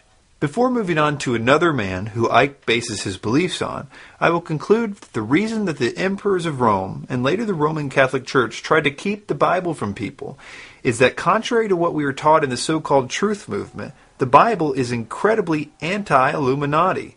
Not only does God reveal to people like Ezekiel that the elites of his day, the Illuminati if you will, were worshipping the sun behind closed doors, and later he showed him that the secret worship of Tammuz was going on too. It is filled with discussions and promises to judge this so-called secret power of lawlessness, which we might call the Illuminati. See my video, Was the Bible Written or Changed by the Illuminati, for more on this. Another of Icke's sources is a man named Michael Talbot. He wrote the book The Holographic Universe, and Icke quotes him frequently as the basis for his belief that nothing is real and everything is a hologram. Talbot spends the first few chapters of his book doing an excellent job of describing a well-known theory of Karl Pribram and David Bohm called the holonomic brain theory. In their experiment, they cut out different parts of rats' brains and ran them through mazes and discovered that memories were apparently stored in each sector of the brain, which is similar to a hologram in that each piece of the hologram contains some information about the entire image. Both Boehm and Pribram would later speculate about applying what they found in the brain to the entire universe, but it would remain just a theory. The rest of Talbot's book simply starts naming paranormal phenomenon and declaring that it exists because the universe is a hologram. He rarely if ever cites his evidence, and when he does, he reveals his lack of discernment. Consider his support of Sai Baba. Talbot spends several pages gushing over Baba as a perfect example that the universe is a hologram because Baba, according to Talbot, performs these miracles. But watch this video of Baba performing what can only be described as cheap sleight of hand tricks as I read from the holographic universe. Perhaps the most famous modern-day materializations are those produced by Sai Baba, a 64-year-old Indian holy man living in a distant corner of the state of Andhra Pradesh in southern India. According to numerous eyewitnesses, Sai Baba is able to produce much more than salt and a few stones. He plucks lockets, rings, and jewelry out of the air and passes them out as gifts. He also materializes an endless supply of Indian delicacies and sweets, and out of his hands pours volumes of vibhuti, or sacred ash. These events have been witnessed by literally thousands of individuals, including both scientists and magicians, and no one has ever detected any hint of trickery. He can make sweet syrups and fragrant oils pour from his hands. He can produce exotic objects, such as grains of rice with tiny, perfectly carved pictures of Krishna on them. Equally astonishing are his productions of sacred ash. Every time he walks among the crowds that visit him, prodigious amounts of it pour from his hands. He scatters it everywhere, into offered containers and outstretched hands, over heads and in long serpentine trails on the ground. If Sai Baba had produced them by sleight of hand, it was undetectable to us. Talbot also talks about cases of stigmata. This is when people get wounds in their hands and feet that are supposed to be similar to those of Christ. These cases are dubious at best, especially because the wounds usually happen when no one is looking. But this doesn't stop Talbot from simply declaring them all to be genuine and evidence that the universe is a hologram. Or take some of the cases that Icke is fond of referring to. I'm sure you've all heard of the hypnotist that made the man see through his daughter. Everyone seems to love that one. Like that wonderful story told by Michael Talbot in The Holographic Universe. Yeah. And I read that page over and over again when I first saw that book in the late 1980s. This is the story about the stage hypnotist who hypnotized the father to believe that his father was that his daughter was invisible. Mm-hmm. And then he was able to read an inscription on the watch held behind her body, because for him it was no longer there and reality had changed. It was physically different in his mind. Like you write about in your book, about the fellow who's the hypnotist told the man, your daughter is not in the room with us any longer, and he looked right through the daughter to the man's watch. He tells a story in here which is so brilliant. That's why I do tell it quite often, because it's so symbolic of what I'm talking about. He attended a party which his father had, and he had a stage hypnotist along to do party tricks for the guests. There came a point where the hypnotist is dealing with this guy called Tom, and he said to him, he's doing through the tricks, and then he said to him, when I bring you back to a waking state, you're not going to be able to see your daughter in the room. At which point the hypnotist led the daughter to stand right in front of the father who's looking in her belly. He brings him out of to a waking state, or apparently so, and he says, Tom, can you see your daughter? Tom's looking around. No, I can't see her. She's giggling, he can't hear her. The hypnotist went behind the daughter, put his hand in the small of her back and said, I'm holding something, Tom. What am I holding? He looked bemused because it was so obvious to him. He said, you're holding a watch. He says, there's an inscription on the watch, Tom. Can you read it? He peered forward, read the inscription. His daughter standing between him and the watch. The problem is that Talbot simply says this happened at his own father's friend's house. There's no citation whatsoever. We are asked to simply trust him that this happened. Let me ask you, if this was so easy that all a good hypnotist had to do was to tell someone that their daughter wasn't there, how come it hasn't been reproduced in a lab or some other place where this could be verified with a measure of proof? I mean, was this particular hypnotist the only guy in the world that could do this? Why not have someone simply put the idea to the test and prove it? I hope you see that the answer to that question is obvious. Talbot had preconceived notions himself.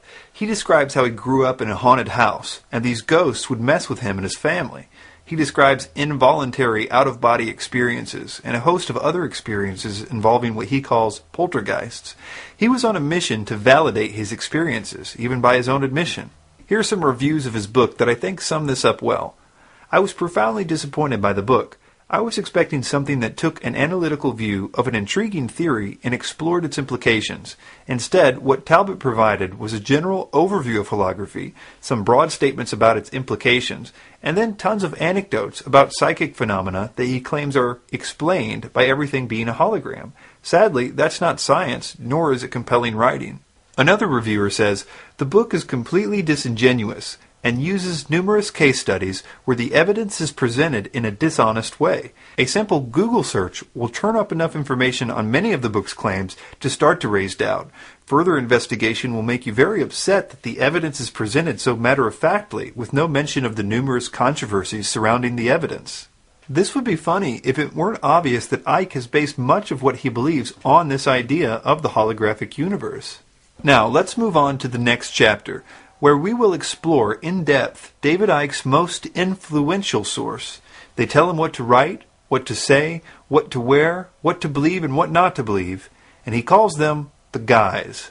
The beings which we call the guys told us about. You call them the guys? The guys, yeah. But the beings like Tarot, Rakowski. And that's right. It's highly likely that I'm something to do with the whole process because I'm interviewing you. Well, it's difficult because I need to check all this out because you're throwing this at me and I need to sit down and check this out with the guys. But I would said that you were certainly involved in a great chance of being involved at that time.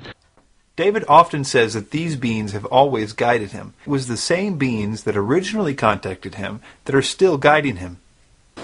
Well, I've been on a long journey of nearly 20 years now, consciously doing this, and some force has been pushing me in different directions. In Love Changes Everything, he says, those who are helping the planet and humanity through this crucial period in their evolution, they have asked me to put together in this book all that I have learned so far. And that, quote, communicating with such beings on other levels of creation is the most natural thing in the world. When he describes how it is that this communication with the guys takes place, he says, quote, this process is called channeling. The thought forms can be turned into written words. This is known as automatic writing. Your hand writes on the paper, sometimes with incredible speed, but the words and information are not yours and could not possibly be yours because you often know nothing about the subjects taking shape in front of you.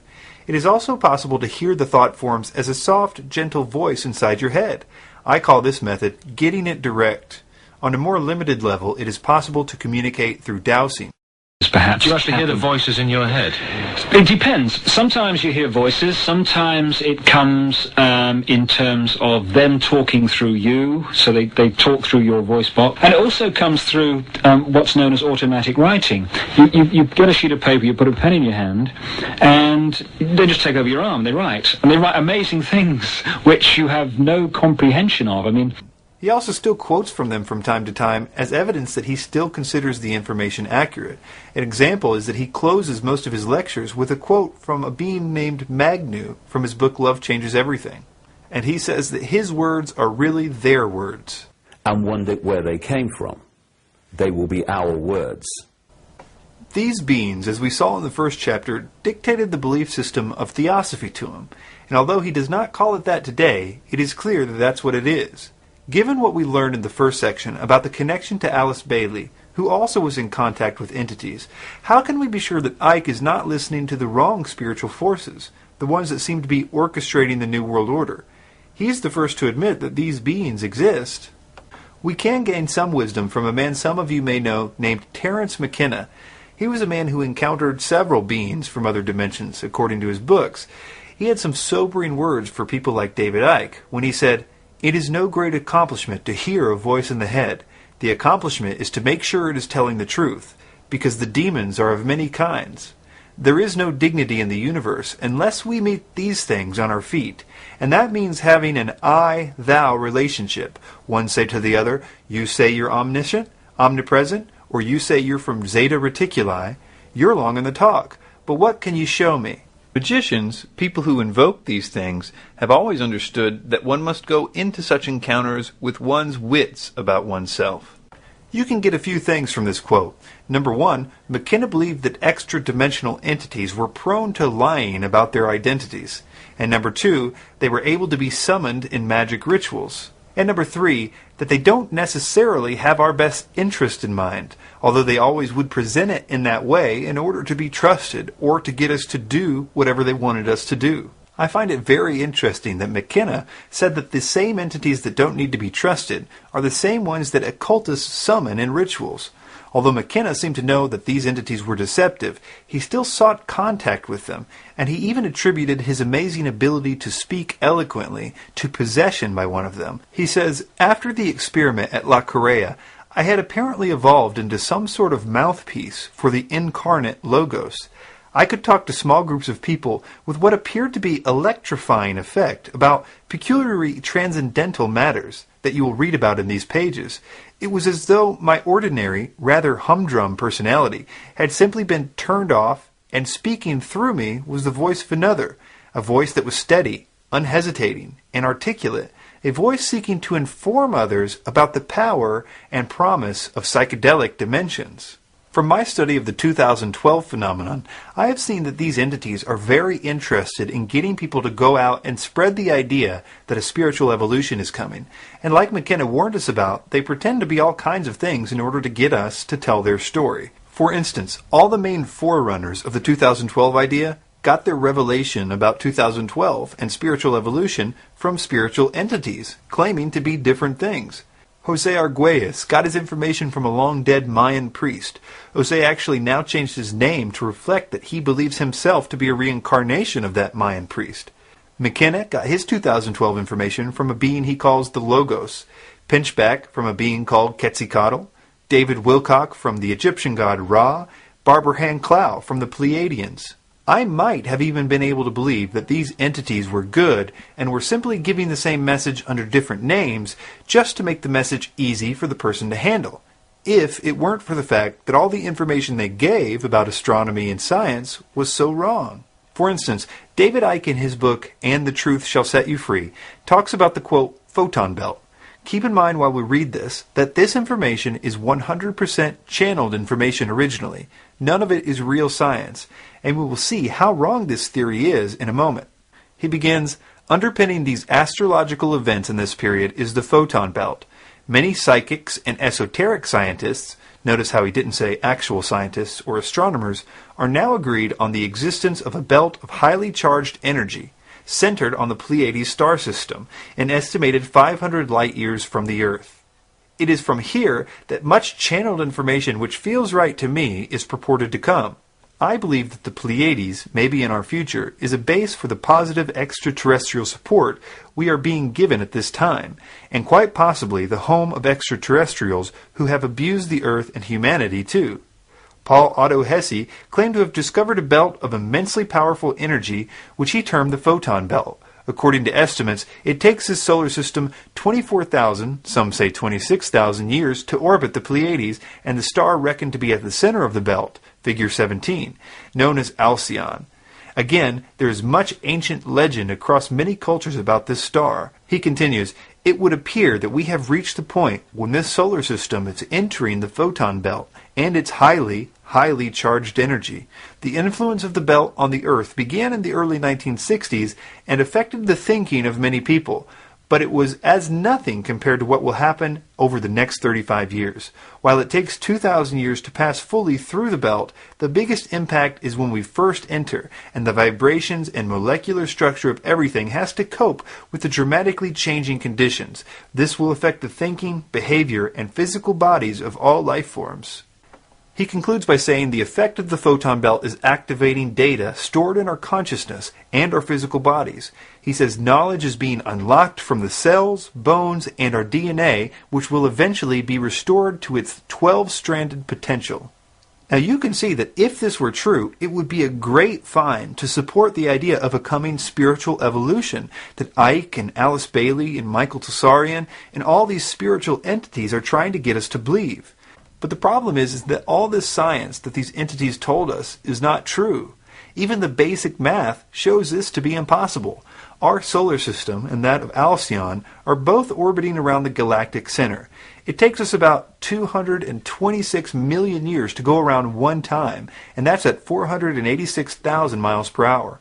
If our solar system was also orbiting around Alcyon while it was also revolving around the center of the galaxy, it would need to be going much faster than the speed in which we are currently moving. One scientist said it this way: "The math doesn't work," he says. "Alcyon is 400 light years from Earth. If the Sun was orbiting Alcyon in 250,000 years, it would have to have an orbital speed of 3,142 kilometers a second, which is 14 times faster than the Sun is currently orbiting the galactic center. This would be readily apparent if it were so. Another way of expressing this is that if the Sun was orbiting Alcyon at the same speed as it goes around the galactic center, and if there were such a lesser orbit that it would probably be much slower, then it would take either 3.5 million years instead of 250,000 years, or Alcyon would have to be only 28 light years from Earth instead of 400.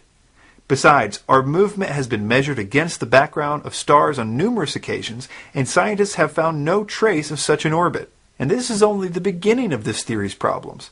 Alcyon and the Pleiades cluster are stars no more than 100 million years old, 1/40th the age of the Earth, much younger than our solar system.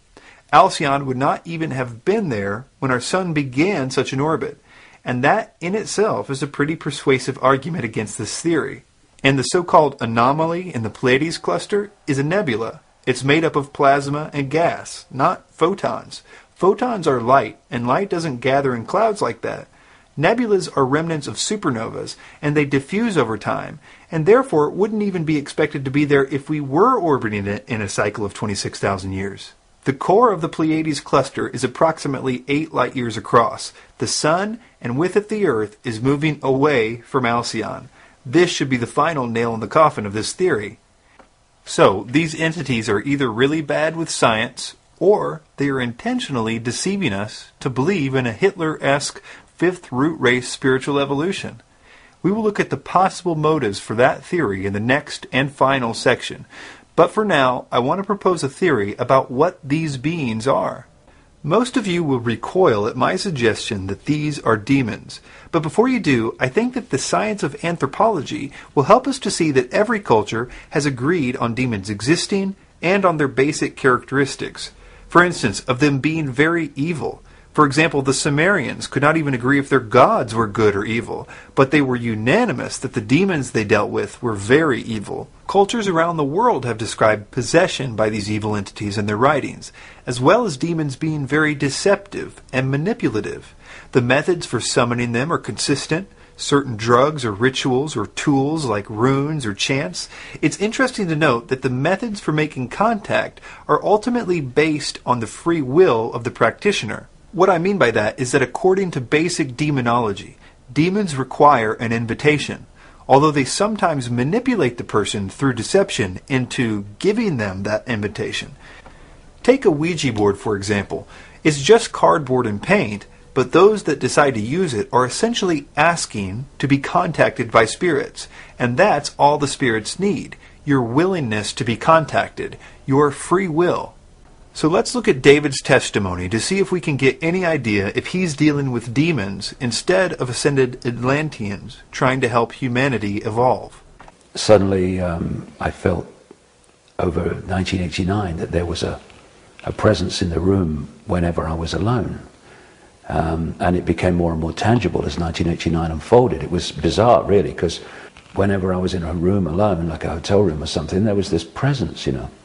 And eventually it got so powerful towards the end of 89 that I was sitting on the side of a bed in a hotel called the Kensington Hilton in London, just down from the BBC headquarters.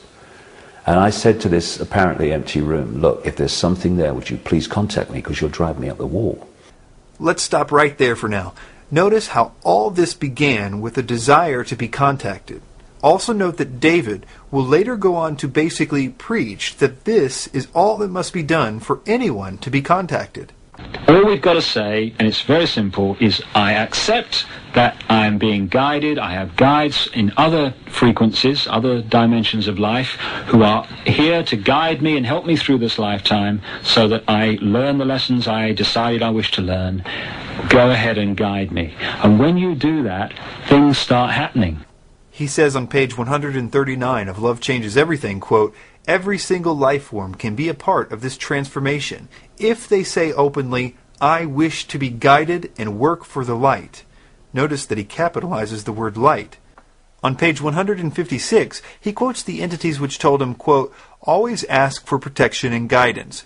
Ask and you shall receive. Seek and you shall find." But then they say, "You must make the first move. You need to exercise your free will." They tell him at the end of the book, quote, "Welcome all beings. If you do this, you're welcoming creation into your life." It is also interesting to note the negative effect that even pictures of Jesus began to have on him. In his book Truth Vibrations, he says this about a visit he made to a church as a tourist, quote, "Looking up at a large painting of Christ, the picture suddenly turned black and moved around before my eyes. Only the face of Christ was still. Suddenly, I felt a sensation I can only describe as someone pushing a pneumatic drill into the top of my head. I gripped the pew I was standing beside, and my body vibrated from the top of my head to the base of my spine as something seemed to go through me." He says that months later, he was told that he received a gift of energy from one of the ascended masters of the planetary system at this point.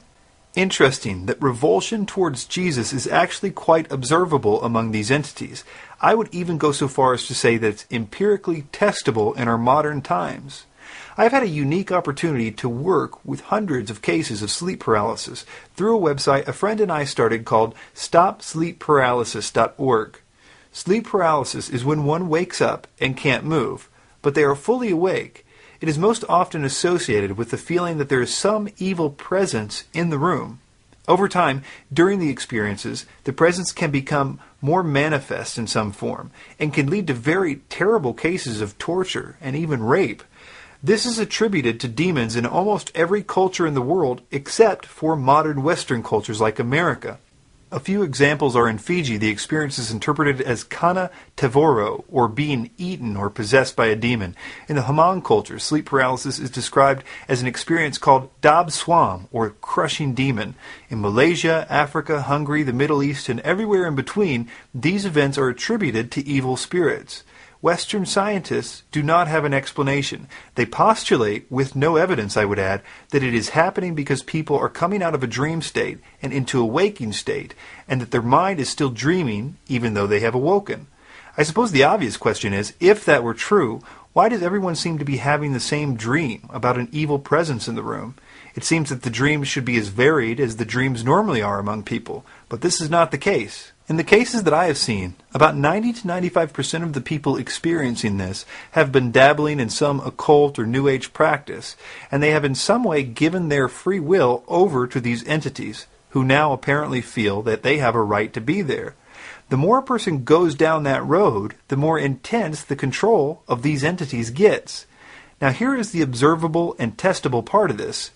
If a person genuinely calls upon Jesus for help, the experience will immediately stop. Very often, the entities will scream or be thrown back. One of the interesting aspects to this is it doesn't appear that a person has to be a Christian to do this, or to have previously believed that Jesus was important in some way. In fact, as you can guess, many of the people who are getting this are not Christians at all. But most of them who do see this authority that the name of Jesus has over these beings that they've been dealing with for so long, do begin to research who he is and why his name is so important. Now this doesn't work with other names, interestingly. For instance, calling on Buddha, no matter how sincere the person is, doesn't seem to concern these entities. There would be another time in Icke's life when he would vibrate uncontrollably like he did when looking at that picture of Jesus. This was when he took his infamous trip to Peru. He tells the story this way. I had this overwhelming feeling, again, the urge, the impulse, to go to Peru. We go out to this place, and it's in the middle of nowhere. And basically, when you looked around, it was encircled by mountains, in the distance, mind.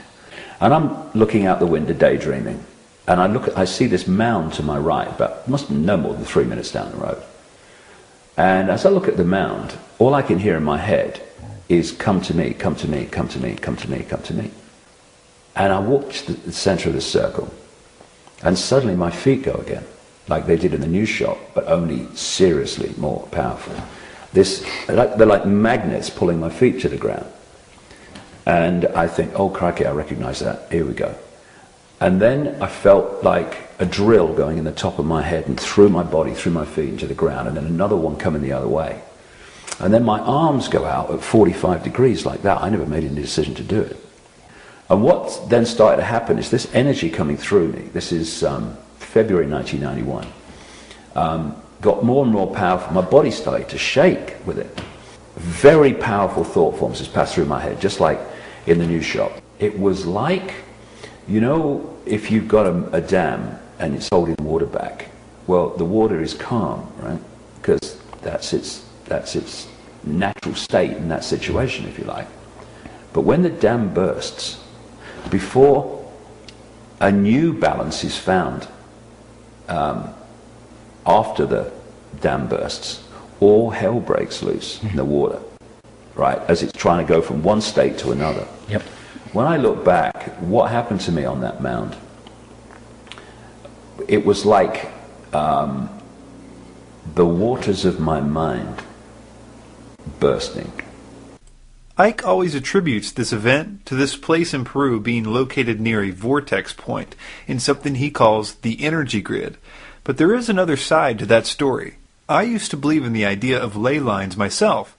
I had no reason to doubt it.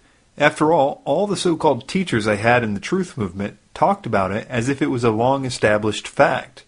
But I encourage anyone to do some research about how this idea started and see if you can still force yourself to believe it after that. There is actually a very interesting history of its evolution, and I will provide links in the notes where you can get all the details on this to get you started with the research. I say this because many people will claim that a proof that a ley line exists is the fact that certain places, especially ancient ritual sites, have a very heavy feeling of energy. I would validate that, but let me offer an alternate theory, one that I think is based on a much more observable cause. Icke would say that the reason that people were sacrificing on these ancient sites is because they were on powerful spots in the energy grid, and these people were adding negativity to it to affect world consciousness, and that's why the place feels negative. But I would say, based on my understanding of satanic rituals, that the areas are not intrinsically special at all. It is simply by it being the place where a lot of blood is spilled in sacrifice that it draws the presence of these evil spirits to the place. And that is why the area feels negative, as a result of their presence. Let me see if my theory helps us to understand what happened to Icke in Peru. But first let me describe a little about the area that he was visiting. The area that Icke was in was known for its blood sacrifice. New human sacrificial sites turn up all the time in Peru from the pre-Incan and Incan civilizations, especially that of small children. In fact, the place that Icke talks about in this clip was a place called Silistani, where there are stone channels that lead down to the lake so that the blood of the sacrifices could flow from the sacrificial site to the lake. Ironically, there is also a lizard engraved at the site too, and they still sacrifice pregnant iguanas there to this day. There is a stone circle on the mound there, which is exactly like the one 3 minutes down the road where Icke says his Kundalini experience was. This area was full of these stone circles on mounds, and I would suggest to you, based on his description of his convulsions and on him hearing voices of beings in his head on a daily basis after this, that he was further controlled by the entities at this point. Then there is the story of his experience in Brazil with the drug ayahuasca. In 2003, when I had an ayahuasca experience in Brazil, and a voice talked to me for 5 hours about the nature of reality. Real clear, very funny, and mind-blowing and life-changing. Ayahuasca is a DMT-containing drug, which is naturally produced in the pineal gland, and is present in wild plants found in places like the Amazon basin, and has been used for millennia by Aboriginal shamans and medicine men to contact the spirit world and to receive information from entities there. it is common for adjoining DMT partakers to see the same apparition. Psychologist Dr. Rick Strassman conducted a formal clinical study of DMT ingestion under the auspices of the University of New Mexico, which he detailed in his book, DMT, the Spirit Molecule. He found, under controlled clinical conditions, that subjects had these experiences within seconds of ingesting DMT, which almost universally mimicked what are described elsewhere as alien abduction events. Note that these subjects were screened to be those who were not familiar with stories of UFOs or did not believe in them. The entities they encountered were typically described as traditional greys, reptilian, or insect-like. The context usually involved medical and reproductive experiments conducted by the entities on the subjects, described as violent rape episodes. When subjects were willing to try additional experiences, they reported that the entities acknowledged their prior disappearance with no sensation of time loss. The episodes were so traumatic to the subjects that a support group was later formed to help them deal with the emotional trauma of the experiences. I would ask you to remember the quote from Terence McKenna warning us about these entities. He had more experience with this drug than most people, and as much as he enjoyed talking about it, recall that he always described the so-called elves he came into contact with as, quote, mischievous, which is a more sugar-coated version of the descriptions that I have heard from people who have taken it, who simply call these beings evil. And I'm sure not everybody's experience is bad, but here's the question we should ask about these entities that show up when we take drugs like this. Should we assume that the entities that are talking about love are good? Or based on the fact that the negative ones obviously exist and are contacted by the exact same means, can we be skeptical of the positive ones as well? In fact, how do we know that the so-called good ones we encounter aren't simply pretending to be good? Especially, as in Icke's case, if the voice is clearly describing the same doctrine that Alice Bailey's ascended masters have been trying to teach us from the beginning, this idea of spiritual evolution. I think that the biggest problems we have in the truth movement are, one, we have no idea that everything we believe, we were made to believe by people carrying the message of these entities. And two, because we don't really understand what their end game is or why they are so diligent with this deception, it makes us powerless to defend against it. We don't even know what it is they're trying to ultimately do. We find ourselves wanting to believe what they want us to believe, and we never have realized that we are being led like sheep to the slaughter to what I like to call the New World Order. Let me introduce you to the real plan of the Illuminati. The one thing that has never changed in Icke's teaching is the idea of the coming evolution of humanity. One of the themes at that time, we're talking 1990, was that there was a consciousness shift coming. I kept meeting psychic people a lot in those days, and they kept saying, I'm getting something, I'm being told to tell you this, and again it was, there's a consciousness shift coming. There is an awakening coming. And now as the 90s have become the new century, more and more this stuff about this shift is going on. This also happens to be the central thesis to Theosophy, the mother of the New Age movement. In fact, the very term New Age is referring to a coming time of spiritual evolution. This fact alone should show you how the idea of a spiritual evolution is the only idea that matters to these beings. We've already looked at some of the reasons why Icke thinks the idea of a coming spiritual evolution is valid. One is because he believes the photons from the photon belt will change us, and alternatively, he believes that the galactic logos will send its 7 rays through the sun god and change our DNA into a better evolution. Despite these flimsy premises, Icke is absolutely convinced that nothing can stop this from happening. I'm absolutely convinced that the end of this prison society is a done deal. I think the outcome is going to happen. I think it's meant to happen.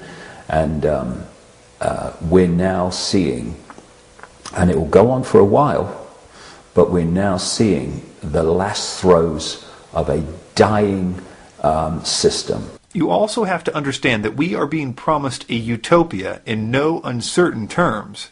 He says, quote, beyond the turmoil of transformation awaits a new dawn for all life forms on this planet.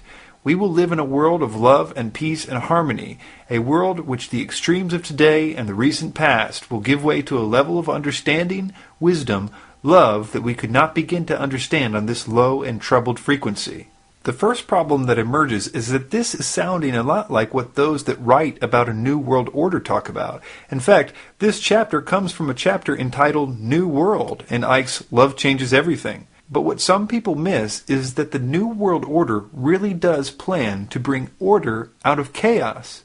It is supposed to rise out of the ashes of what will appear to be a great change in paradigm.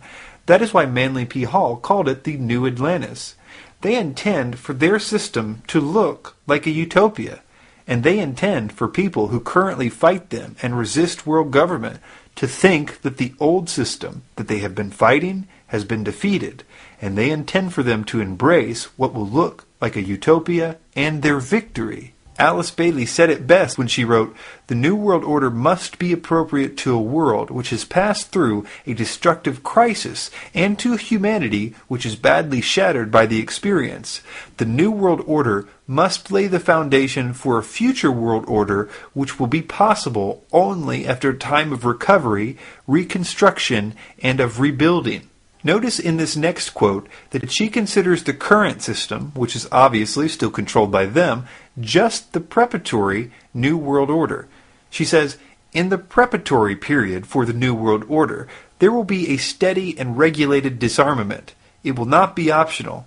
No nation will be permitted to produce and organize any equipment for destructive purposes or to infringe the security of any other nation." She also says, "The present world order, which is today largely disorder, can be so modified and changed that a new world and a new race of men can gradually come into being.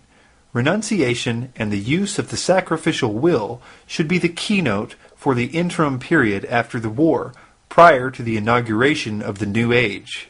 In a writing called Preparations Until 2025, she made some very revealing statements. She says, "This must form the theme of all propaganda work to be done during the next few decades until the year 2025, a brief space of time indeed to produce fundamental changes in human thought, awareness, and direction, but at the same time a quite possible achievement provided the new group of world servers and the men and women of goodwill perform a conscientious task." What was this new group supposed to teach?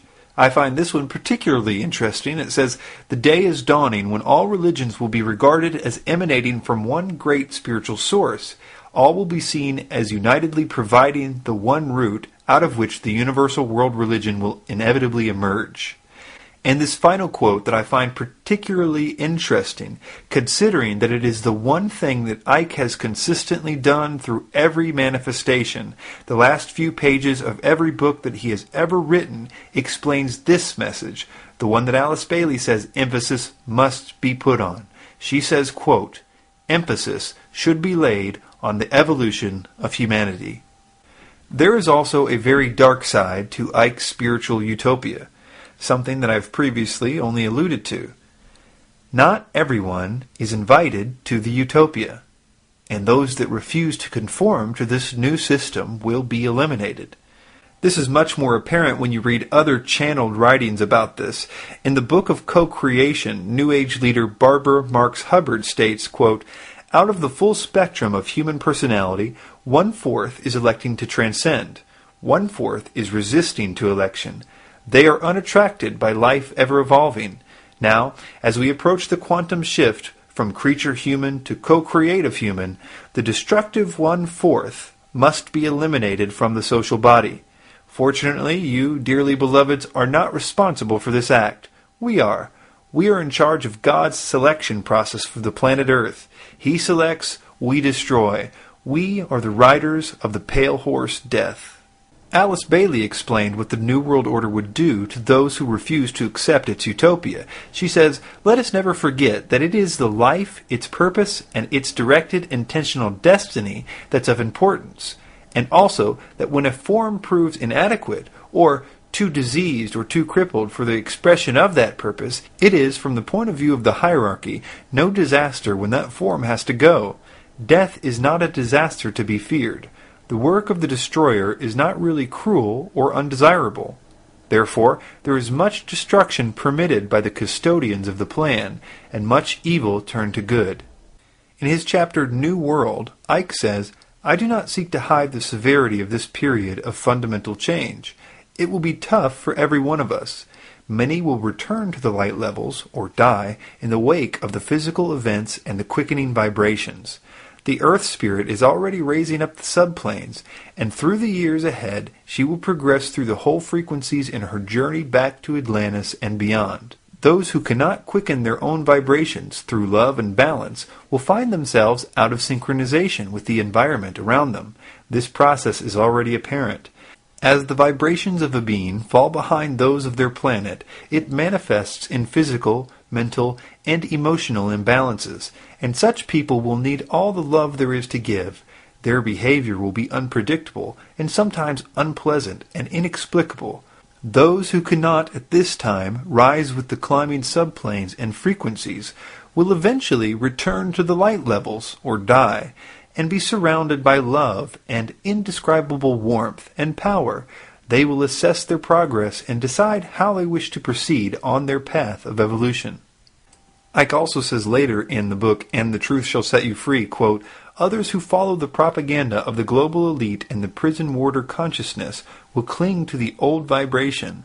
In their desperation to find security, they will become even more vehement in their religious, political, and economic dogma. They will resist the rising vibrations if they choose that path, and this will have mental, emotional, and physical effects. The two states of being, the programmed mind and the open mind, will be more obvious with every month to those who know what's happening." And not just that, but according to Icke, these people that are hanging on to the old age are going to actually prevent the rest of the people from getting their evolution. He says, quote, "We are now entering a period of fantastic change, and the happening of events are speeding up all the time. We have two challenges here in front of us. People have to get access to that information and start to realize who they really are and the nature of life. Then we can go into a stage 2, which is the incredible consciousness shift that is going to happen and is happening with many people already, but can happen for everybody if we open up to the knowledge of what's going on. And to do that, the edifice of suppression must go. What I see so often in the New Age movement is that they are focusing on the second, but they're in denial of the first. And the second is not going to happen for many people unless we remove the suppression." Now here's a thought that has disturbed me for a while now. Obviously, the idea of spiritual evolution is being pushed by the global elite and these entities. And I suppose that it could lead to a world government, but only if the entire world was in on it. What I mean is that right now, only the New Age and the so-called Truth Movement, which has now been converted to the New Age, believe the spiritual evolution stuff. And sure, the idea is expanding, thanks to shock value things like the 2012 stuff, but still, it would have to be believed by the entire world, not just a few. They would have to be passionate about the idea of spiritual evolution for this to work. Now, let Mr. Icke explain how this could all change overnight. What I would say very strongly, and it's coming more and more into my life, there is an X factor which I don't understand yet, but I sure as hell know is there. And it's an X factor which is going to bring an end to this childish playground nonsense of human control. Do you mean an external influence? There's something. I absolutely, at a deep level, I know it. I'd say, and I'm probably being optimistic, I'd say we would live in a global version of Nazi Germany within 10 years, if we take that route. Mm-hmm. If we take that route, we'll, in 10 years' time, be deeply into a transition to a very different world. It's just a choice. But this X factor is going to help us to change the world to one that I would like to live in. Don't know what the X factor is, but I know it's coming. No one's going to do it for us, right? Well, my feeling is that there's an X factor. I don't think myself that humanity can do it alone, because the program is so deep and the pressure to go the other way, to hold on to the hack, is so powerful to people who are in mind alone, that I think what we can do is change enough so that we stop adding to the problem. But I think there's an X factor, and I think that there are things going on now outside of our awareness and on much higher levels of consciousness than we're aware of, which is also supporting this change. Notice what the function of the X factor is. He says that the programming to hold us all into the old ways is too strong. But the X factor, this external thing, will shatter that paradigm and set us free from our old way of thinking, and it will give us a new paradigm. Let me suggest a possible X factor that people like Bill Cooper have suggested, and one that I think, without question, we are being prepared for by the global elite, and have been for at least 70 years. That is, an extraterrestrial presence being discovered. Now, I realize that Cooper presented documents that reveal a plan of the New World Order to use an alien threat to cause patriotism needed for world government. After all, people would no longer view themselves as separate countries, but instead a world family. Now, this would also create the need for a world bureaucracy to deal with the threat.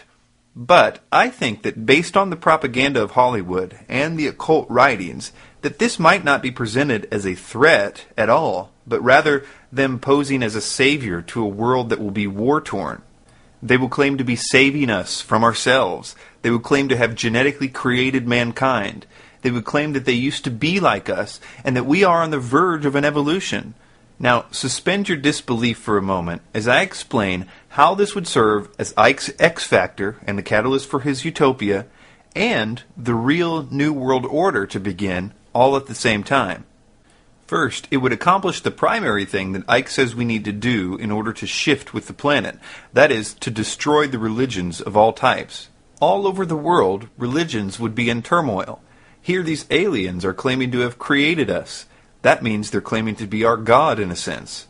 Overnight, the programming that Icke says is too powerful, the religious programming that is holding us back from the shift, would be shattered. All the religions would be forced to reconsider their ideas. Secondly, it would finally get the idea of a possible spiritual evolution to the entire world. Everyone across the world, from the smallest village to the largest city, would have a really good reason to believe that they too could be evolved. They could become like the aliens. They could become actual gods.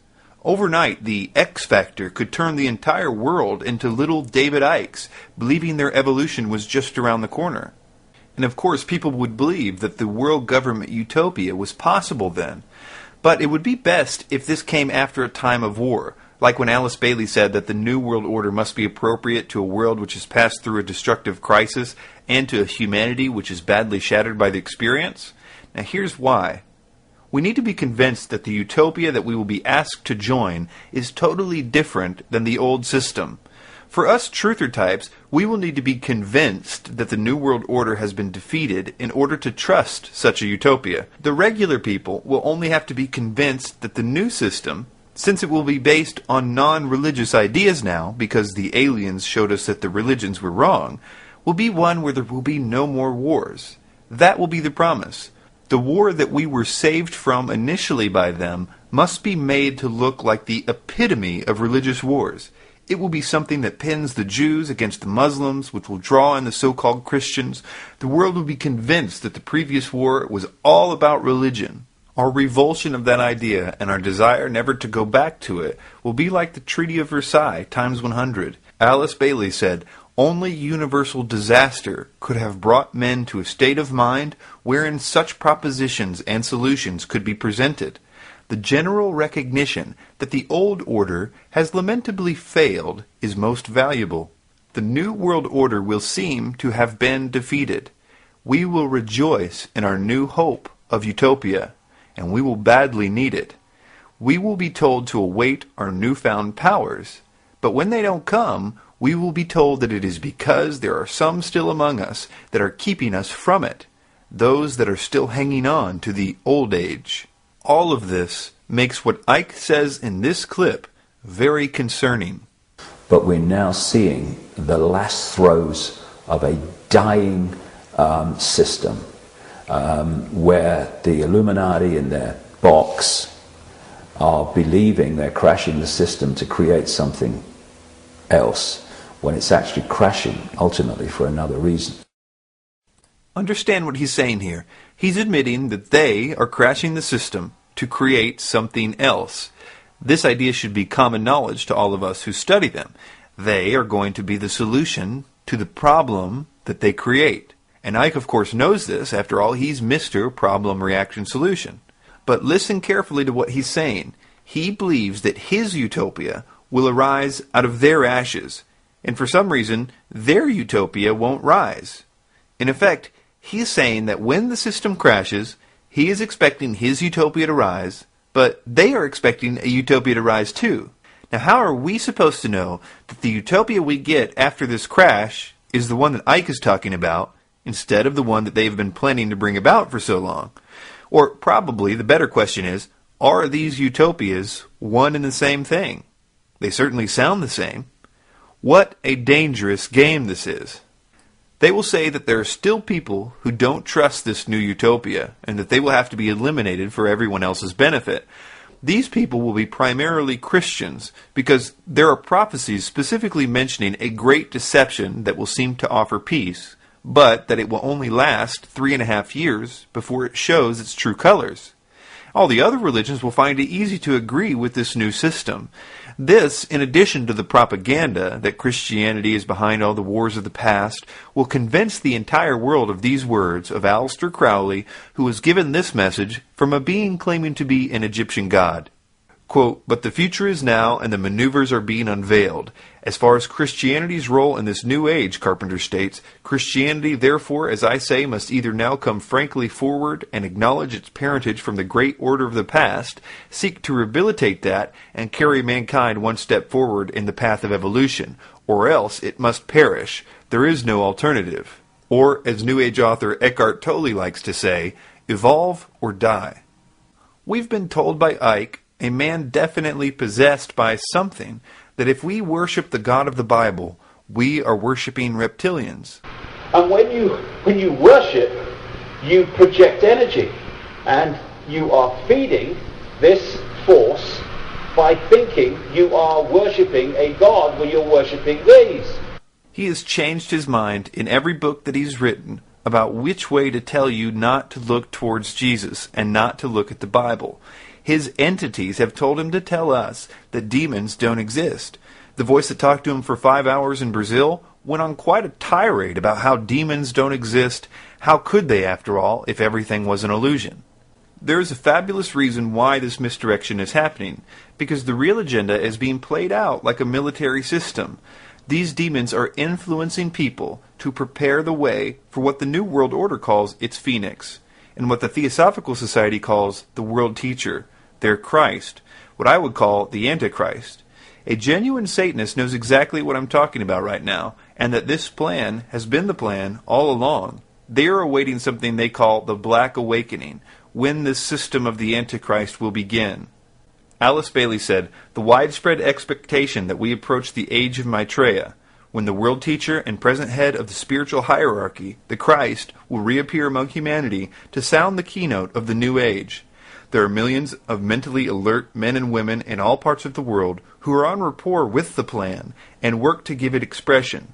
They provide opportunity for cooperation with the spiritual evolution of humanity. There is no group so likely to ensure that humanity achieves this most difficult goal as the men and women of goodwill, requiring only courage to initiate action to prepare for the New World Order." All the conspiracies, all of them, are leading up to one event.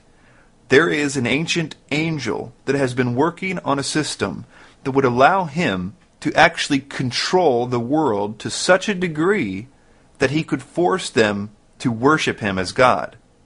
And unfortunately, for the first time in history, technology is now capable of doing that.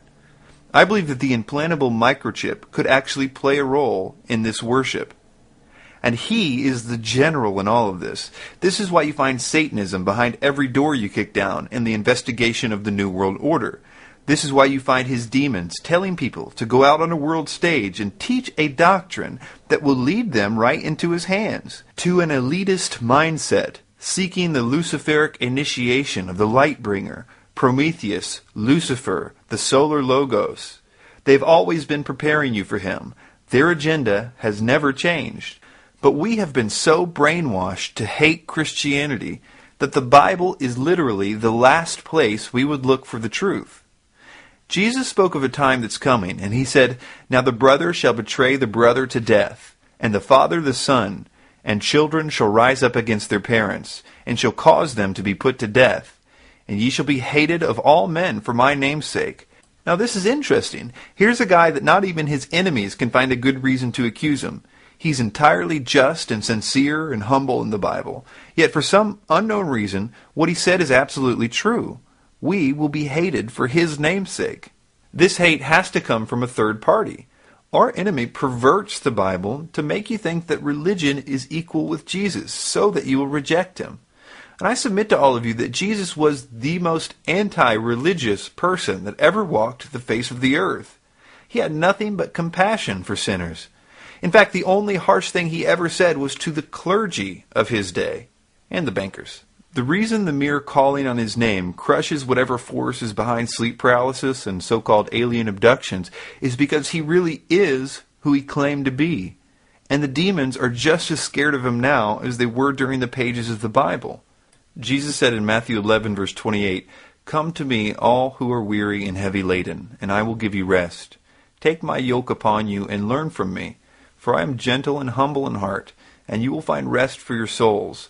For my yoke is easy and my burden is light." Christianity is not a belief system.